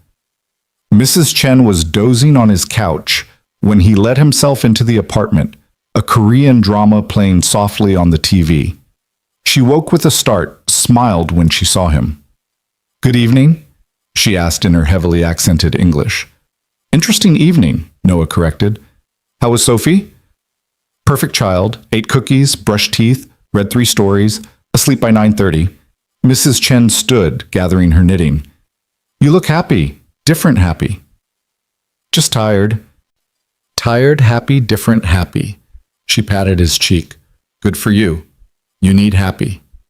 After Mrs. Chen left, Noah checked on Sophie. She was sprawled across her twin bed, one arm hanging off the side, her favorite stuffed turtle clutched in the other hand. Her nightlight, shaped like a moon, cast soft silver light across her peaceful face. Noah straightened her blankets, kissed her forehead, and stood watching her for a long moment. This was what mattered, not gossip or speculation or photographs, just Sophie, safe and happy and dreaming of turtles and space. But when Noah finally crawled into his own bed, he found himself thinking about Elena too, about the loneliness in her eyes when she'd talked about her empty life, about how she'd looked in that diner booth with terrible pie and a genuine smile. His phone buzzed. Another text from Elena. Home safe. Thank you again. P.S. I may have ordered us better pie for next time, from an actual bakery. Noah smiled in the darkness and typed back. Looking forward to it. Sleep well. The storm that Noah had been bracing for hit Sunday morning, but not in the way he'd expected. He woke to 17 missed calls, 43 text messages, and his phone buzzing continuously with notifications. Disoriented, still half asleep, Noah grabbed the phone and immediately wished he hadn't. The photos were everywhere. Hashtag Elena Rourke. Mystery Man was trending on 3 different platforms. Business Insider had run a piece titled, Who is Elena Rourke's Hospital Hero? Forbes had published a follow-up to their previous profile with new speculation about her personal life. Local news sites had picked up the story, and someone had found his military service record and was sharing that too. But the worst was the photo itself. Noah and Elena leaving the hospital, hands linked, both of them smiling like they'd just escaped prison. In the camera's lens, they looked intimate, conspiratorial, like more than friends. Daddy? Sophie's voice came from his bedroom doorway. Why is your phone making so much noise? Noah silenced the notifications. Just some work stuff, sweetheart. Nothing important. But it was important, and by Monday morning, it became impossible to ignore.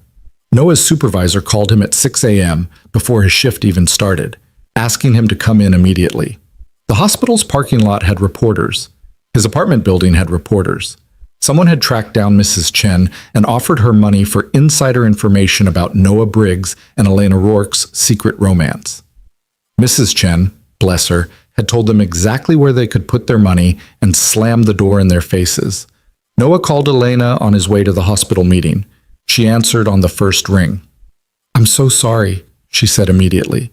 This is my fault. I should have been more careful, should have thought about... Elena, breathe. It's okay. It's not okay. Have you seen what they're saying? Some sites are claiming we're engaged. Others are suggesting I hired you as my bodyguard and things got complicated. It's absurd. It is absurd. So we ignore it. We can't just ignore it. Your job, I'll handle my job. You handle your company. We'll figure the rest out. But handling his job turned out to be more complicated than Noah had anticipated. Administrator Walsh's office felt different this time.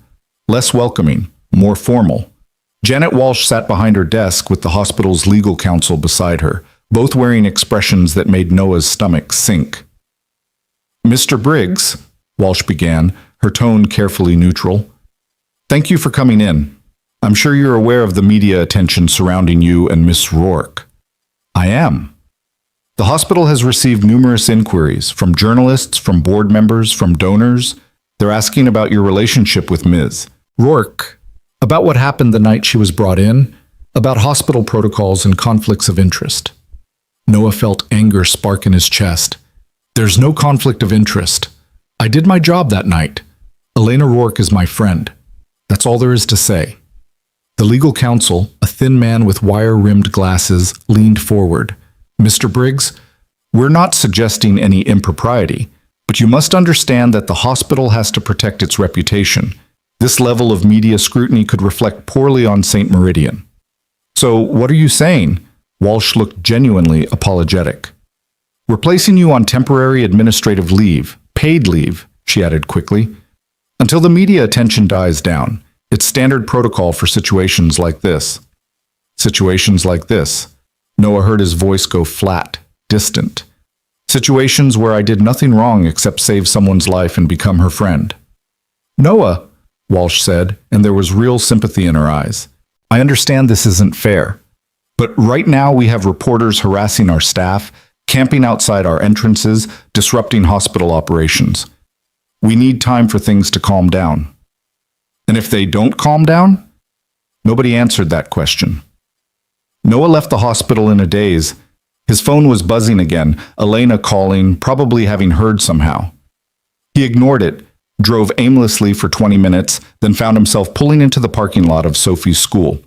It was early, drop-off wouldn't happen for another hour, but Noah sat in his car and tried to process what had just happened. He'd been put on leave. Not fired, not yet, but the message was clear. His association with Elena Rourke had made him a liability. He should be angry, should feel betrayed. Instead, he just felt tired. His phone rang again. This time it was a number he recognized. Robert Chen, Elena's attorney. Mr. Briggs, I'm calling on behalf of Ms. Rourke. She's asked me to extend an offer. I don't want her money. It's not money, it's a position. Ms. Rourke is establishing a new initiative, the Rourke Emergency Response Program. It would train ordinary citizens in basic life-saving techniques. She wants you to help design the curriculum. Noah closed his eyes. She shouldn't do this because she feels guilty. She's not doing it because she feels guilty. She's doing it because 3 weeks ago, a trained professional saved her life, and it made her realize how many people die every year because bystanders don't know what to do. This could save lives, Mr. Briggs. Real, measurable impact. I can't take a job from her. Not now. Not with all this attention. Then don't take a job. Consult. Part-time. On your schedule. Working from wherever you want. She's not trying to fix your life, Mr. Briggs. She's trying to use what happened to her for something good. After Robert hung up, Noah sat in his car for a long time, watching parents start to arrive for drop-off, watching Sophie's classmates tumble out of minivans and sedans with their backpacks and lunchboxes and uncomplicated lives. His phone buzzed. A text from Elena. I heard about the hospital. I'm sorry, but this is temporary. They can't keep you on leave forever. And Noah? The program is real. It's not about us. It's about making sure what you did for me, someone else can do for anyone. Think about it. Noah picked up Sophie from Mrs. Chen's apartment and tried to act normal. They went to the park, fed the ducks, ate ice cream that dripped down their fingers. Sophie chattered about school and her friends and didn't seem to notice that Daddy was quieter than usual. But that evening, after Sophie was in bed, Noah's phone rang. His supervisor, voice apologetic but firm, explained that the administrative leave was being extended indefinitely. The hospital board had met. The decision was final. Noah could collect his things from his locker whenever he wanted. He was being fired. They just weren't calling it that. Noah hung up and sat on his couch in the dark apartment, staring at nothing. 4 years. 4 years of reliable paychecks and steady work and a life that made sense. Gone because he'd done the right thing and made a friend who came with too many complications. The anger came then, hot and sharp. He grabbed his phone, pulled up Elena's number, typed out a message he knew he'd regret. You were right.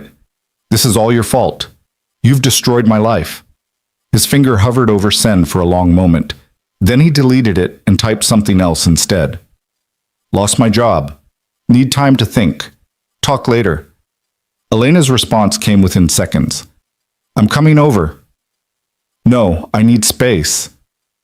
Noah, please. Let me help. You've helped enough. He turned off his phone and threw it across the room. The following days blurred together in a haze of anger and frustration and bills that suddenly seemed insurmountable. Noah's savings would cover maybe 2 months of rent and expenses. After that, he'd have to find something, anything, that would pay enough to keep Sophie fed and housed. He avoided Elena's calls, ignored her texts, pretended the envelope that arrived from her attorney containing a formal offer for the consultant position didn't exist on his kitchen counter. Mrs. Chen worried. Sophie worried. Even Marcus, who'd somehow gotten Noah's number, called to check in. But Noah couldn't face any of them. Couldn't face the fact that he'd let his guard down, let someone in, and it had cost him everything he'd built. A week after losing his job, Noah was researching security positions in other cities, maybe somewhere quieter, somewhere no one knew his name, when someone knocked on his door.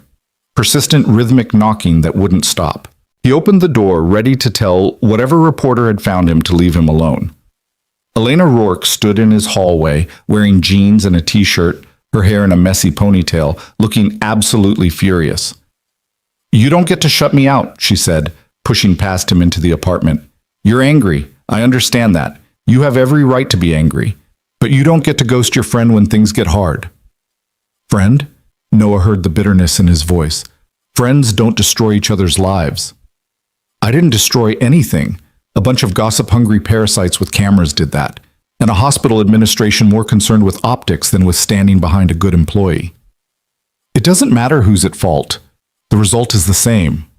I don't have a job, I can't pay my rent, and my daughter's stability, the one thing I've been trying to maintain, is falling apart." Elena flinched. "So take the consultant position." "I don't want your charity. It's not charity." Elena's voice rose to match his. "It's a legitimate position doing real work that could save real lives, but you're so determined to be a martyr, so convinced you deserve to suffer, that you'd rather let Sophie lose her home than accept help from someone who cares about you." The words hit like a slap. Noah stepped back, breathing hard. "You want to know what I think?" Elena continued, her voice shaking now. "I think you're scared. I think you've spent 4 years punishing yourself for losing those soldiers, for losing your wife, for every bad thing that's ever happened. And now something good is happening, friendship, opportunity, a chance to use your skills again, and it terrifies you. Because if you admit you deserve good things, you might have to stop being angry. You might have to forgive yourself." "You don't know what you're talking about." "Don't I?" Elena took a step toward him. "Noah, I see you. I see how you isolate yourself, how you work a job that wastes your talents, how you've convinced yourself that you're just a security guard when you're so much more than that. And I know why you do it, because it's safe. Because if you never try, you can never fail again." Noah wanted to argue, wanted to rage at her, but the words wouldn't come. Because she was right. About all of it. "I'm tired," he said finally, all the fight draining out of him. "I'm so tired, Elena. I lost everything once. I don't think I could survive losing everything again." Elena's anger melted into something softer. She closed the distance between them, took his hands in hers. "Then don't face it alone. Let me help. Not because you're charity, not because I feel guilty, but because that's what friends do. They show up. They help carry the weight." Noah looked at their joined hands. "I don't know how to do this. How to accept help. How to trust that it won't all fall apart." "Neither do I. But we can figure it out together." Elena squeezed his hands gently. "Take the consulting position. Part-time, flexible hours, working from home when Sophie needs you. Help me build something that matters. And if the media circus continues, we'll face it together. I promise, I won't let you fall." Sophie's door creaked open. She stood there in her pajamas, rubbing sleep from her eyes, her turtle clutched under one arm. "Elena?" Sophie's voice was small, confused. "Why are you here? Are you and Daddy fighting?" Elena let go of Noah's hands and knelt down to Sophie's level. "We were having a disagreement. But it's okay. Sometimes friends disagree." "Are you still friends?" Elena looked up at Noah, the question in her eyes genuine. Noah thought about the past week, about his anger and fear and stubborn pride, about how Elena had shown up anyway, had pushed back against his walls with the same relentless determination she brought to everything. "Yeah," Noah said quietly. "We're still friends." Sophie's face lit up. "Good, because Daddy needs friends, and you're one of the good ones." Elena's eyes were bright as she stood up. "Thank you, Sophie. You're one of the good ones, too." After Sophie went back to bed, Noah and Elena sat on his worn couch in the dim living room. The city hummed outside the windows, life continuing whether they were ready or not. "I'll take the position," Noah said, "but on my terms. Part-time, like Robert said, and I designed the curriculum my way based on what actually works in emergency situations." "Agreed." And we set boundaries. When the media gets too invasive, when photographers show up at Sophie's school, or reporters harass Mrs. Chen, we shut it down. Whatever it takes. Done. And Elena? Noah looked at her directly. Thank you for not giving up on me even when I pushed you away. That's what friends do, Elena said softly. They stay. They sat in comfortable silence for a while longer until Elena finally stood to leave. At the door, she paused. Noah? That thing I said about you being scared of good things? I was talking about myself too. I've spent 15 years afraid that if I stopped fighting, stopped controlling everything, it would all disappear. But sitting in that diner with you, leaving the gala, coming here tonight, those are the first real moments I've had in years. So thank you for teaching me how to live instead of just survive. After she left, Noah stood at his window watching her car pull away into the Seattle night. His phone, which he'd finally turned back on, buzzed with messages. Job offers from people who'd heard he was available. Interview requests from journalists who wanted his side of the story. And one message from Administrator Walsh. The board is reconsidering. Call me. But Noah deleted them all except one. Elena's text sent just moments ago. See you next week, partner. Time to build something that matters. Noah saved it, then pulled out the envelope from her attorney that had been sitting on his counter for a week. Inside was a contract, a blueprint for the Emergency Response Initiative, and a handwritten note from Elena. You saved my life. Now help me save others. Not because you owe me, but because this is who you are. Someone who shows up when people need help. Let yourself be that person again. Noah read it 3 times, then carefully set it aside and went to check on Sophie one more time before bed. She was fast asleep, her turtle tucked close, dreams of space and underwater creatures playing behind her closed eyes. Tomorrow, Noah would sign the contract. Tomorrow, he'd start building something new. Tomorrow, he'd take the first real step toward the life that Sophie's drawing promised. The one where Daddy was a hero again, not because of what he'd lost, but because of what he chose to give. But tonight, he just stood in his daughter's doorway and let himself feel something he hadn't felt in 4 years. Hope. The contract sat on Noah's kitchen table for 2 days before he finally signed it. Not because he was hesitating. For once, he knew exactly what he wanted to do. But because he wanted to read every word, understand every clause, make sure he wasn't walking into something that would swallow him whole. Elena had been right about one thing. He was scared. But being scared and being paralyzed weren't the same thing, and Noah was done letting fear make his decisions. He signed on Wednesday morning, scanned the pages with his phone, and emailed them to Robert Chen before he could second-guess himself. The reply came within minutes. Welcome aboard. Elena wants to meet Thursday at 10 a.m. to discuss the program framework. Location TBD, somewhere without reporters. They settled on Elena's penthouse. Noah had never seen where she lived, had imagined something cold and minimalist, all glass and steel and expensive furniture that no one actually sat on. But when he arrived Thursday morning, Sophie safely at school, Mrs. Chen on standby for pickup, he found something entirely different. The penthouse occupied the top 2 floors of a building overlooking Elliott Bay, with floor-to-ceiling windows that framed the water like a painting. But inside, it was warm. Lived in. Books everywhere, piled on tables, stacked on the floor, filling built-in shelves that covered entire walls. A blanket draped over the couch, coffee mugs on the counter, pictures scattered across the mantel, though Noah couldn't see them clearly from the entrance. Elena answered the door in yoga pants and an oversized sweater, her hair pulled back, no makeup, looking more like a graduate student than a billionaire CEO. Come in. Fair warning, I stress clean, so if things look chaotic, it's because I've been anxious about this meeting all week. You were anxious? Terrified. Elena closed the door behind him. What if you changed your mind? What if I push too hard again? What if this whole thing is a terrible idea that falls apart spectacularly? She led him into the living room where a coffee table was covered with papers, blueprints, research articles. Coffee? I have the good stuff now. Not terrible diner coffee, actual imported beans that cost more than they should. Coffee sounds great. While Elena disappeared into the kitchen, Noah examined the papers on the table. Training modules, medical supply lists, projected budgets. She'd been working on this for weeks, he realized, long before he'd agreed, long before she'd known if he'd even say yes. Elena returned with 2 mugs and handed one to him. I may have gotten ahead of myself, but I wanted to show you I was serious, that this isn't some vanity project or guilt offering. This is real work that could save real lives. Noah sat down on the couch, which was comfortable and worn in, clearly actually used, and picked up one of the training modules. You've outlined a comprehensive program here: basic CPR, wound management, shock recognition, emergency response protocols. This is good, Elena. Really good. But it's missing something. Noah set down the paper and looked at her. The psychological component.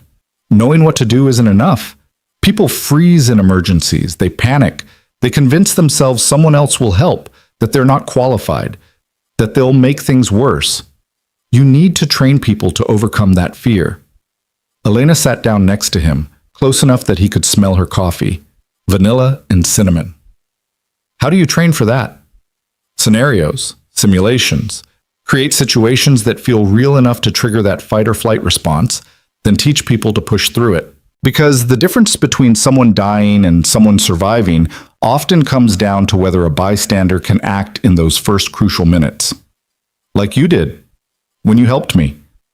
I had training, and honestly, I still almost froze, because it had been 4 years since I'd done field work, and every instinct was screaming at me to let someone else handle it.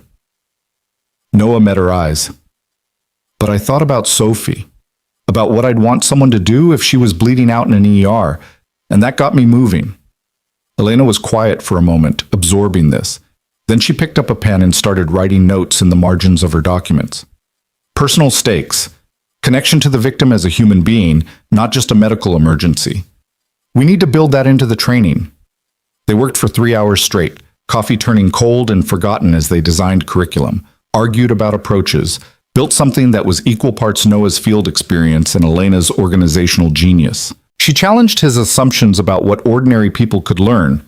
He pushed back on her timelines, insisting that rushing training would make it worthless. It felt natural, easy, like they'd been doing this for years instead of weeks. Around 1 p.m., Elena's stomach growled loudly enough for Noah to hear. She pressed her hand to her abdomen, embarrassed.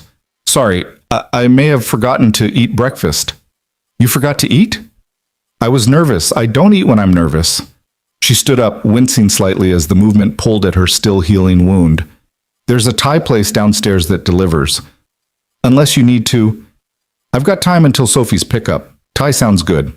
Over pad Thai and spring rolls eaten straight from the containers, Elena had real dishes but declared them too much effort. They talked about logistics, where to host training sessions, how to recruit volunteers, whether to partner with hospitals or fire departments or create something independent. The hospital board reached out, Elena said between bites. They want to be involved, want to host sessions at St. Meridian, use it as a community outreach initiative. Noah's expression darkened. The same hospital that put me on leave? The same hospital that's now deeply embarrassed about that decision. Elena set down her chopsticks. Administrator Walsh called me personally. Apparently several board members resigned after the media backlash. The new board wants to make amends. By using our program as a publicity stunt. By actually supporting something worthwhile. Noah, I know you're angry. You have every right to be. But we need hospital partnerships to make this work. Access to their facilities, their medical staff as backup instructors, their credibility in the community. Noah wanted to refuse on principle. Wanted to tell St. Meridian to take their belated support and shove it. But Elena was right. Personal feelings didn't matter as much as building something effective. Fine, he said, but I wanted in writing that this program is independent. They can host us, but they don't control curriculum or decision-making. Already in the contract I'm negotiating, Elena smiled slightly. I learned from the best to get things in writing. Who's the best? You. When you read my consultant agreement so carefully, you found 3 typos and a clause that needed clarification. They spent the afternoon refining their plans, and by the time Noah needed to leave for Sophie's pickup, they had a framework solid enough to present to potential partners. Elena walked him to the door, and Noah noticed what he hadn't earlier. The photographs on the mantel were of her as a child. A young girl with serious eyes standing next to a woman who must have been her mother. Both of them looked guarded, careful, like they were used to disappointment. "That's the last picture we took together," Elena said, noticing his gaze. "I was 14. She didn't approve of my college choices, my career, my life. Said I was betraying my roots by wanting more than she had. I'm sorry. Don't be. She was wrong. Wanting more isn't betrayal, it's survival." Elena opened the door. "Same time next week? We should start recruiting instructors." Same time works. Noah made it to Sophie's school with minutes to spare. She burst out of the building with her usual enthusiasm, backpack bouncing, talking before she even reached the car. "Daddy, guess what? We learned about Rosa Parks today, and she was so brave, and Mrs. Rodriguez says being brave means doing the right thing, even when it's scary, and I told her you're brave like that, and she wants you to come for Career Day next month." Noah helped Sophie into her booster seat, his mind still partially on training modules and hospital partnerships. "Career Day? Sweetheart, I don't know if... Please, Daddy. Everyone else's parents are coming. Zoe's dad, before he moves, is coming to talk about being a pilot, and Mia's mom is talking about being a dentist, and I want to tell everyone about you saving people." Noah's chest tightened. "Sophie, I don't save people anymore, not really." Sophie's expression turned serious. That look she got when she was about to say something wise beyond her years. "But you're helping Elena teach other people to save people. Mrs. Chen told me. She says you're building something important." Of course, Mrs. Chen knew. Mrs. Chen knew everything that happened in their lives, had probably heard it from the neighbor who'd seen Elena visiting, who told another neighbor, who told Mrs. Chen over their weekly mahjong game. "I'm working on something new," Noah admitted. "With Elena. A training program to teach regular people how to help in emergencies." "See? That's saving people. Just in a different way."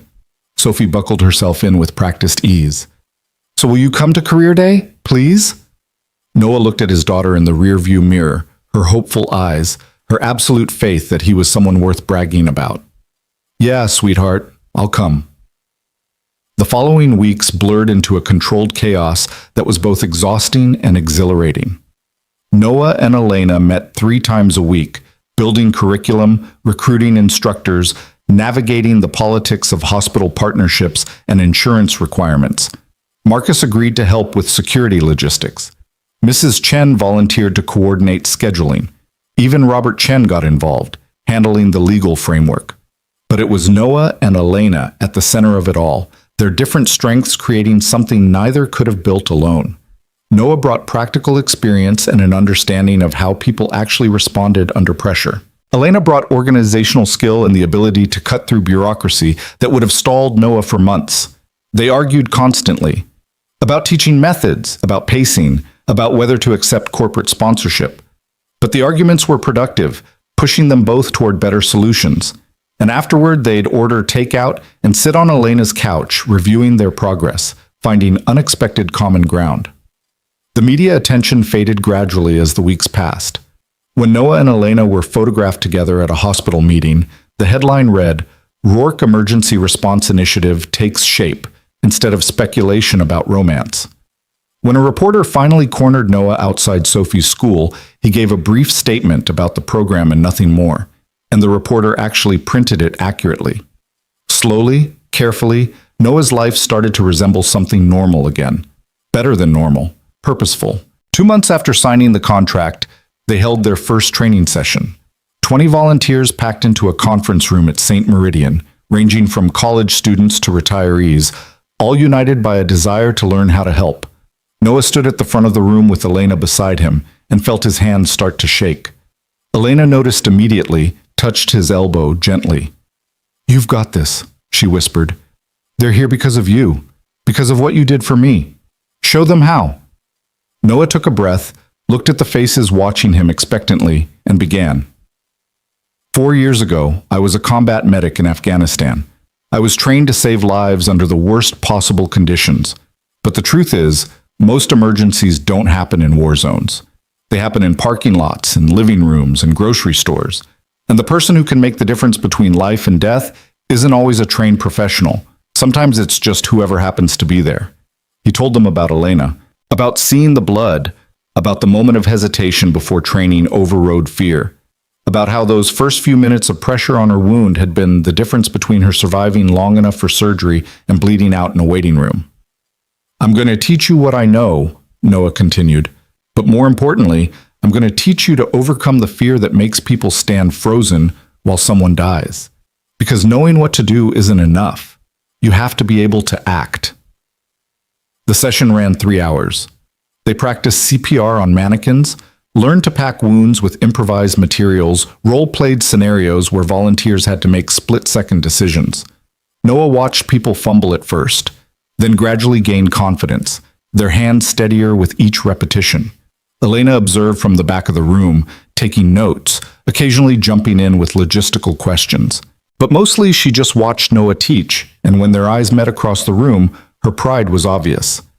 After the last volunteer left, Noah and Elena collapsed into chairs, exhausted but satisfied. "That was incredible," Elena said. "You were incredible. The way you explained things, the way you made them feel capable. Noah, this is going to work. This is actually going to save lives." It was one session. It was the first session, and it was perfect. She pulled out her phone, showed him a message. "We already have 50 more people signed up for next month's training, and 3 other hospitals want to host sessions." Noah stared at the screen. 50 people? Word spreads fast when something matters. Elena put her phone away. "Noah, I know I keep saying this, but thank you for taking a chance on this, for taking a chance on me. You made it pretty hard to say no." "I'm persistent. It's been mentioned before." They sat in comfortable silence for a moment, the conference room quiet around them, the ghost of 20 volunteers' energy still lingering in the air. "Elena," Noah said quietly, "I need to tell you something." She looked at him, curious and slightly worried. "What?" "When I first met you, when you were bleeding and scared and whispering about wanting it to be fast, I almost walked away. I almost let someone else handle it because I was terrified of failing again, of having someone die in my hands and adding their name to the list of people I couldn't save." Elena's expression softened. "But you didn't walk away." "No, but I've spent the last 3 months wondering why. Why I helped you when I'd spent 4 years avoiding exactly that kind of responsibility." Noah met her eyes. "And I think I finally figured it out. Tell me." "Because you looked at me and saw someone who could help. Not someone broken or traumatized or damaged, just someone capable. And that made me want to be that person again." Noah's voice caught slightly. "You gave me permission to stop punishing myself." Elena reached across the space between their chairs and took his hand. "You gave yourself permission. I just happened to be there when you finally decided to forgive yourself." "I'm not sure I'm there yet. Forgiving myself, I mean." "That's okay. It's a process." She squeezed his hand gently. "But Noah, those soldiers you lost in Afghanistan, Tyler and the others, you didn't fail them. You fought for them. You did everything you could. And sometimes that's not enough, and that's tragic, but it's not your fault." Noah felt something crack inside his chest. Not breaking, but opening. 4 years of guilt and grief that he'd been carrying alone suddenly felt lighter with someone else acknowledging it, validating it, telling him he was allowed to set it down. "Thank you," he whispered. They sat holding hands in that conference room for a long time, until the janitor came by to clean and politely asked if they were planning to stay all night. Over the next 6 months, the Rourke Emergency Response Initiative grew beyond anything Noah had imagined. They trained 200 volunteers, then 500, then 1,000. Stories started coming in. A man who'd used their CPR training to save his neighbor, a woman who'd stopped her coworker's bleeding after a kitchen accident, a teenager who'd helped a stranger having a seizure until paramedics arrived. Each story felt like redemption, like proof that what Noah had survived, the war, the losses, the long darkness afterward, had led to something meaningful. Elena threw herself into the work with characteristic intensity, but Noah noticed changes in her too. She smiled more, laughed easier. Took Sundays off to have brunch with Noah and Sophie, the 3 of them developing their own weird traditions. Terrible diners, competitive mini-golf, whatever new restaurant Sophie wanted to try. Sophie adored Elena, and Elena clearly adored Sophie right back. She showed up to Sophie's school play and sat in the front row. She helped with homework when Noah was overwhelmed. She even learned to braid hair, badly, but Sophie appreciated the effort. "Is Elena going to be my mom?" Sophie asked one night as Noah tucked her into bed. The question startled him. "What?" "No, sweetheart, Elena is our friend." "But she's always here, and she makes you happy, and she braids my hair." Friends can do all those things without being more than friends. Sophie considered this seriously. "Okay, but Daddy, if she wanted to be more than friends, that would be okay with me." After Sophie fell asleep, Noah stood in her doorway for a long time, thinking about her words. The truth was more complicated than he could explain to a 6-year-old. Yes, Elena made him happy. Yes, she'd become essential to his life in ways he hadn't anticipated. But romance felt impossible, too risky, too complicated, built on a foundation of trauma and gratitude that seemed like shaky ground for anything more. Besides, Elena had never indicated she wanted more. She'd asked for friendship, and he'd given it. That seemed like enough. But 2 weeks before the 1-year anniversary of the night Noah had saved Elena's life, something changed. They were at Elena's penthouse planning a celebration event. They decided to turn the anniversary into a fundraiser for expanding the program nationally. Sophie was with Mrs. Chen for the evening, giving Noah rare adult time that usually meant he and Elena could work late without interruption. Elena had ordered pizza, their usual Thursday night routine, and they were sitting on her couch reviewing donor lists when she suddenly set down her papers. "Noah, can I ask you something personal?" He looked up from his laptop. "Sure. Do you ever think about dating again? Moving on from Maria?" The question caught him completely off guard. Where's this coming from?" "I've been thinking about my life, about how I've spent 15 years married to my work, convincing myself that was enough. And then I met you and Sophie, and I realized what I've been missing." Elena tucked her legs under her, looking unusually vulnerable. "I'm 43 years old, Noah. I always thought I had time to figure out the personal stuff later.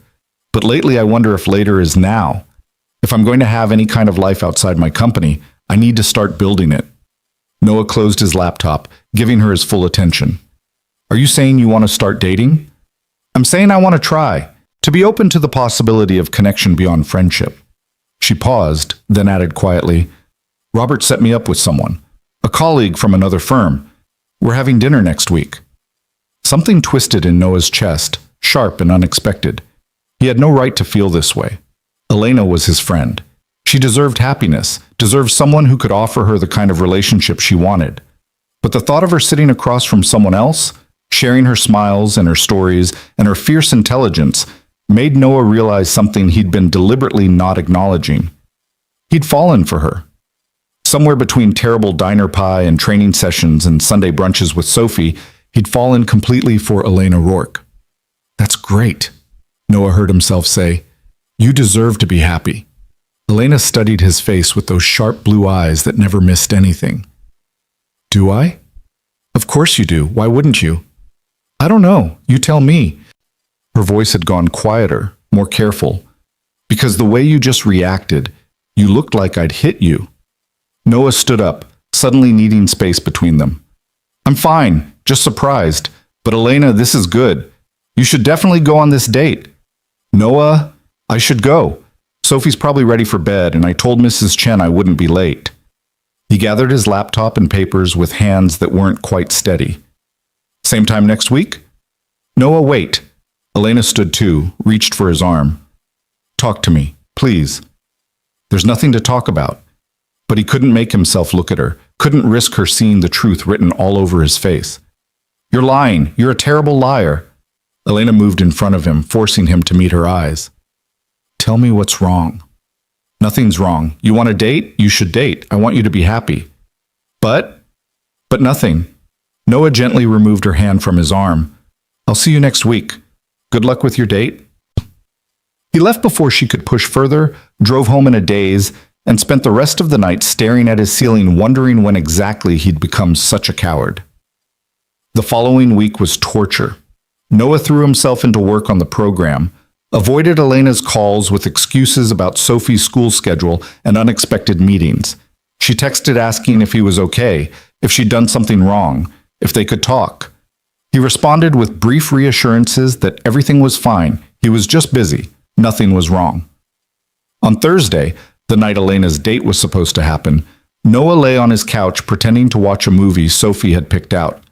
But his mind was across the city, imagining Elena laughing at someone else's jokes, touching someone else's hand across a dinner table, opening herself to possibilities that didn't include him. His phone rang at 9 p.m. Elena's name flashed on the screen. Noah almost didn't answer, but Sophie, half asleep on the couch next to him, mumbled, "That's Elena. You should answer. She's worried about you." He accepted the call. "Hello?" "I didn't go." Elena's voice was tight, controlled but emotional. "I canceled the date. I couldn't go because all I could think about was you and how you've been avoiding me all week and how nothing makes sense anymore." Noah sat up carefully, trying not to disturb Sophie. "Elena, I need to say something, and I need you to let me finish before you respond." She took a breath. "For the first time in my adult life, I have something real, something that isn't about business or money or achievement. I have you and Sophie, and it's the most important thing in my world. And I convinced myself that it was enough to just be your friend, that wanting more was selfish, that it would ruin everything we'd built." Noah's heart was hammering. "Elena, I'm not finished. When I told you about the date, you looked devastated, just for a second before you put your walls back up. And I realized that maybe you felt the same way I do. But I need to know, Noah. I need you to tell me the truth, because I can't keep pretending that friendship is enough when what I actually want is everything." The silence stretched between them, loaded with possibility and risk. Sophie had opened her eyes and was watching Noah with that too knowing expression. "The truth is," Noah said slowly, "I'm terrified. Because the last time I loved someone, I lost her. And the thought of losing you too, of building something real and having it taken away, I don't know if I could survive that again. So you'd rather have nothing? Rather watch me date other people than risk being hurt? I'd rather protect you from all the broken parts of me that haven't healed. You deserve someone whole, Elena, someone who doesn't wake up screaming from nightmares, someone who isn't damaged. Stop." Elena's voice cracked. "Stop deciding what I deserve. I'm a grown woman who's built an empire from nothing. I think I can decide for myself what I want. And what I want is you, Noah Briggs.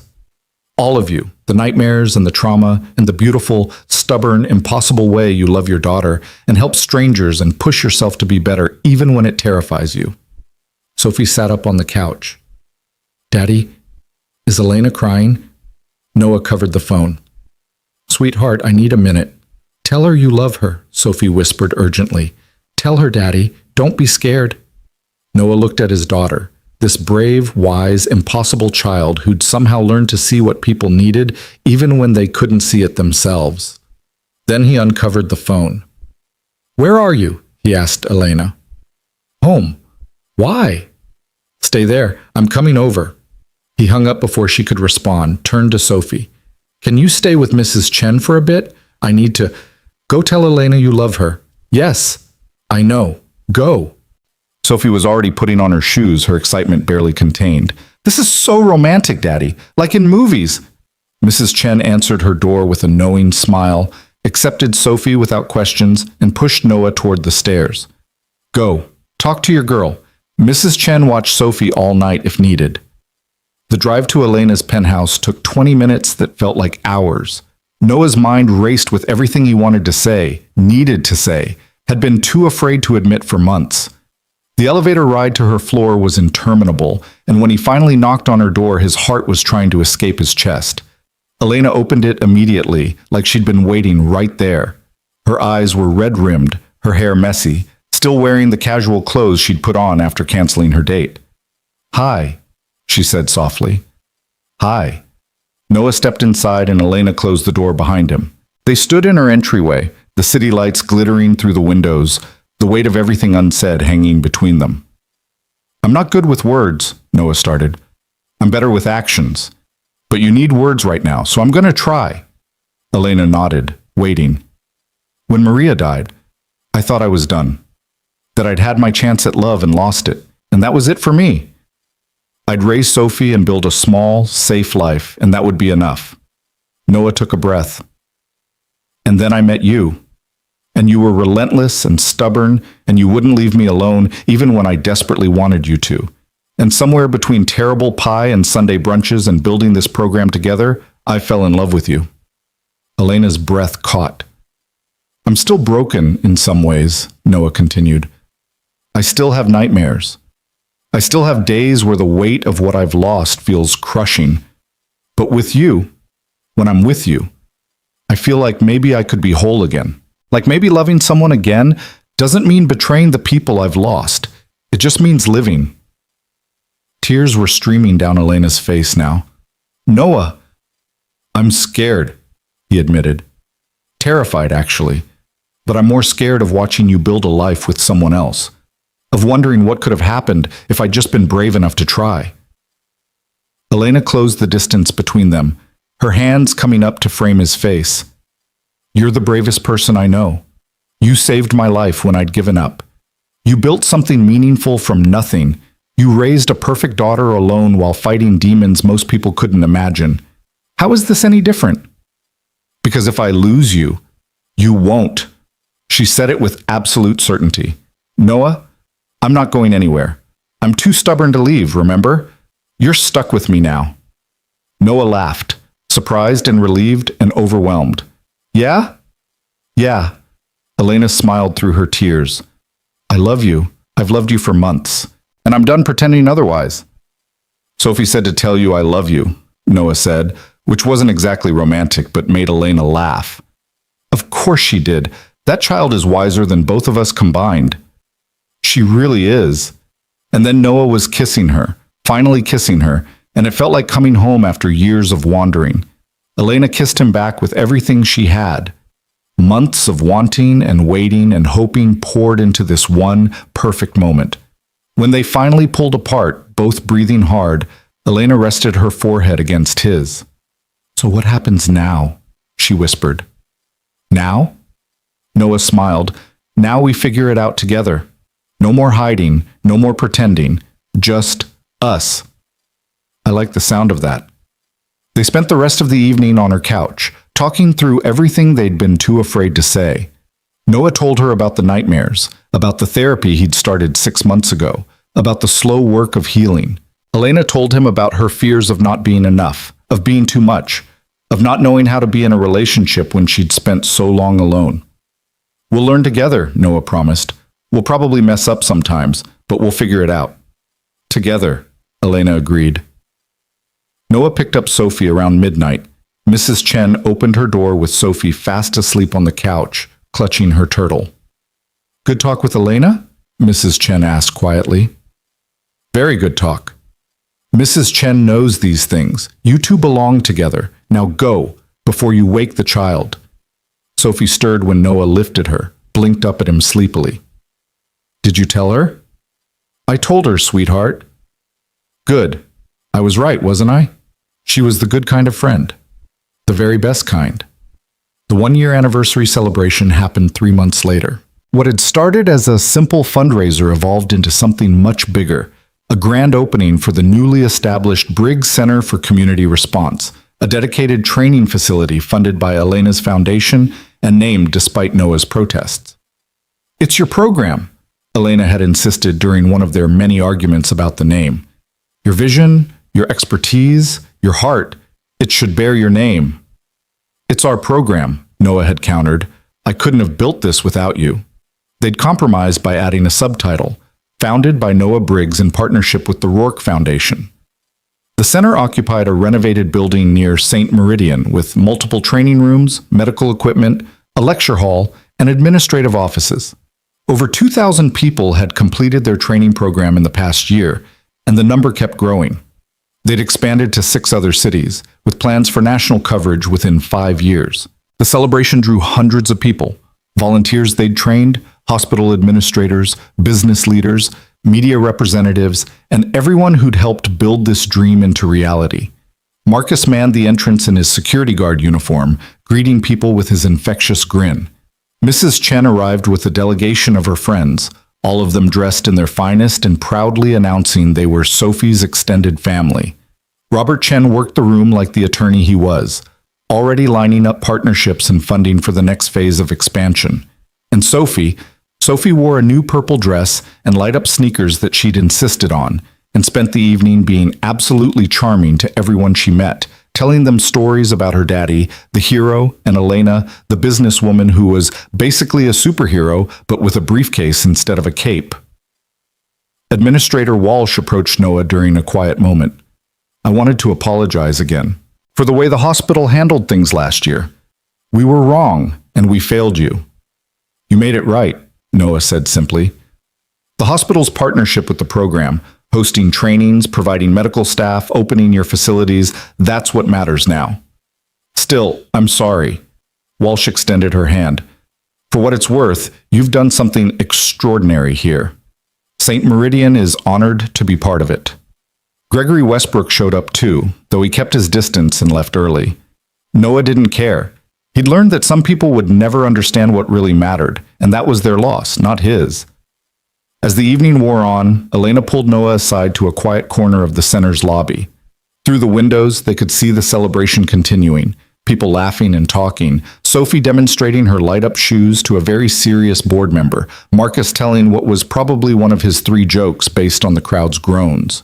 Look at what we built, Elena said softly, her hand finding Noah's. A year ago, I was bleeding out in a parking lot, and now we're here.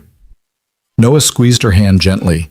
They'd been together officially for 3 months, taking things slow for Sophie's sake, figuring out how to blend their lives without rushing. Sophie had adapted beautifully, declaring Elena practically family already, and asking regularly when they were going to make it official. I have something for you, Elena said, reaching into her jacket pocket. She pulled out a small frame and handed it to Noah. Inside was Sophie's original drawing. Daddy is my hero, carefully preserved and professionally framed. But Elena had added something to it. At the bottom, in her elegant handwriting, he was right, you are. Noah's throat tightened. Elena, you saved my life, Noah. But more than that, you taught me how to live, how to build something that matters, how to be part of something bigger than myself. She gestured at the room around them. Every person we've trained, every life they might save, that's your legacy. Not the trauma, not the losses. This. Noah pulled her close, pressed a kiss to her forehead. Our legacy. I couldn't have done this alone. Good thing you didn't have to. The speeches started around 8 p.m. Administrator Walsh spoke about the hospital's commitment to community health. Robert Chen outlined the program's expansion plans. Marcus surprised everyone by getting choked up while talking about Noah's dedication. Then it was Noah's turn. He stood at the podium with Sophie holding his hand. She'd insisted on being up there with him, and looked out at all the faces watching expectantly. A year ago, Noah began, I was a night security guard who'd convinced himself that keeping his head down and staying invisible was the best way to protect himself and his daughter. I'd spent 4 years running from my past, from my training, from the possibility of failing someone again. He paused, found Elena in the crowd. She was standing next to Mrs. Chen, both of them watching him with pride and love so obvious it made his heart ache. Then Elena Rourke got shot, and everything changed. She needed help, and I couldn't walk away. And in those few minutes of trying to keep her alive, I remembered something I'd forgotten, that my skills matter, that my experience has value, that being broken doesn't mean being useless. Sophie squeezed his hand and Noah squeezed back. This center exists because Elena refused to accept that being saved was the end of the story. She pushed me to think bigger, to build something that would let others do what I did for her. And together, we created something neither of us could have built alone. Noah's eyes swept the room, landing on faces he recognized. Volunteers who'd taken their training and used it. People whose lives had been touched by the program. The slowly growing community of people who believed ordinary citizens could be extraordinary when it mattered most. If we teach just one person to act when someone is afraid and bleeding, Noah continued, that's enough. But we've taught thousands, and they'll teach others. And those ripples will spread until hopefully, someday, no one has to die because a bystander was too scared to help. The applause started before he finished, building until it filled the room. Sophie threw her arms around Noah's waist, and when he looked up, Elena was making her way toward the stage, her smile brilliant and her eyes shining. She took the microphone from Noah, waited for the applause to die down. "I just have one thing to add," she said. "This center exists because one man refused to walk away when someone needed help. Because Noah Briggs proved that the strongest heroes are often the ones who never ask to be seen at all." More applause. Sophie was tugging on Elena's sleeve now, whispering something urgently. Elena laughed and held the microphone down to Sophie's level. "I want everyone to know," Sophie announced in her 6-year-old voice that somehow carried to every corner of the room, "that my daddy is the best daddy in the whole world, and Elena is going to be part of our family forever, and they're going to get married, and we're going to get a dog and live happily ever after." The room erupted in laughter and cheers. Noah's face burned red. Elena looked delighted, and Sophie just beamed, absolutely certain she'd helped move their relationship forward through sheer force of announcement. After the speeches, as the celebration continued around them, Noah pulled Elena aside again. "So," he said, "getting married and getting a dog and living happily ever after?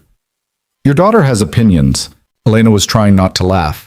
"Strong opinions that she apparently feels comfortable sharing with 200 people. She's not wrong, though, about the happily ever after part." Noah took both of Elena's hands in his. "Elena Rourke, I know it's only been 3 months. I know we're still figuring this out, but I've never been more certain about anything than I am about this, about us. So I'm going to ask you something, and you can say it's too soon, or that we should wait, or—" "Noah." Elena was smiling now, tears gathering in her eyes. "Are you seriously going to propose to me right now? At our program's opening celebration, with 200 people watching?" Noah glanced around. She was right. People were definitely watching, trying to look like they weren't, but failing miserably. Sophie had orchestrated this perfectly. "Maybe," Noah said. "Is that okay?" "It's perfect." Elena stepped closer. "And yes." "Yes?" "Yes, I'll marry you. Yes, I'll be Sophie's stepmom. Yes to the dog, though we're going to argue about what kind. Yes to all of it." Noah kissed her then, in front of everyone, and the room erupted in applause again. Sophie launched herself at both of them, and they caught her in a 3-way hug that felt like the beginning of something wonderful. Mrs. Chen appeared with champagne somehow, already pouring glasses. Marcus was calling for another toast. Robert Chen was probably already drawing up legal documents. And somewhere in the crowd, Administrator Walsh was telling anyone who would listen about how St. Meridian Hospital had always supported the program from day one. But Noah didn't care about any of that. He just held Elena and Sophie close and felt, for the first time in 4 years, completely and utterly at peace. 6 months later, they got married in a small ceremony at the Briggs Center, surrounded by the people who mattered most. Sophie served as ring bearer and flower girl simultaneously, wearing light-up sneakers with her fancy dress and declaring it the best day ever except for maybe the day we get the dog. They got the dog 2 weeks after the wedding, a golden retriever puppy that Sophie named Hero because he's going to be as brave as Daddy. Elena sold her penthouse and they bought a house together. Nothing extravagant, just a comfortable place with a yard for Hero and enough bedrooms for Sophie to have her own space and a guest room for when Mrs. Chen visited, which was often. The program continued to grow. They trained 5,000 people in year 2, then 10,000 in year 3. Stories kept coming in, lives saved by ordinary people who'd learned to push past fear and act. Each story felt like validation, like proof that something good could come from tragedy. Noah still had nightmares sometimes, still had days when the weight of what he'd lost felt heavy. But Elena was there for those days, holding him through the dark moments, reminding him of how far he'd come. And Noah did the same for her when her demons surfaced, the mother who'd never approved, the years of loneliness, the fear that she wasn't enough. They healed each other, slowly and imperfectly, building a life that neither of them could have imagined a few years earlier. On the 2-year anniversary of the night Noah had saved Elena's life, they sat together on their back porch while Sophie played with Hero in the yard. The sun was setting over Seattle, painting the sky in shades of orange and gold. "Do you ever think about that night?" Elena asked quietly. about what might have happened if you'd walked away. Sometimes, Noah admitted, but then I think about everything that came after. You, Sophie, this life we've built, and I realize that sometimes the worst moments lead to the best things. I used to think success meant conquering everything alone, Elena said, being invincible, never needing anyone. But real success is this: finding people who see you completely and love you anyway, building something that matters with someone who makes you better. Noah pulled her close, pressed a kiss to her temple. We make a good team. The best team. Elena watched Sophie throw a ball for Hero, both of them tumbling over each other in the grass. Thank you, Noah, for saving my life, for loving me, for building this beautiful, complicated, perfect life with me. Thank you for not giving up on me, for being relentlessly stubborn and refusing to let me hide. It's been mentioned before, Elena said with a smile. Sophie ran up to the porch, Hero bounding behind her. Daddy! Elena! Watch Hero's new trick! They watched Sophie demonstrate how Hero could sit and shake and roll over, sort of, and cheered like it was the most impressive thing they'd ever seen. Because in that moment, it was. Everything was perfect in its imperfection, beautiful in its ordinary magic. Later that night, after Sophie was asleep and Hero was curled up at the foot of their bed, Noah and Elena lay together in the darkness, hands intertwined. Hey, Noah, Elena whispered. Yeah? I love you. I love you too. Noah squeezed her hand. Thank you for finding me in that hospital hallway, for seeing someone worth saving when I didn't. You saved yourself, Elena said softly. I just gave you a reason to try. Outside, the city hummed with life, millions of stories unfolding, tragedies and triumphs, endings and beginnings. And somewhere in that vast tapestry, two people who'd found each other in blood and fear had built something extraordinary from the wreckage of their pasts. Because sometimes a life saved becomes a life shared, and sometimes the strongest heroes are the ones who never asked to be seen at all. They just showed up when someone needed them, pushed past their fear, and refused to walk away. That's all it takes in the end. Just showing up, just being there, just being brave enough to try. And sometimes, if you're very lucky, that moment of courage changes everything.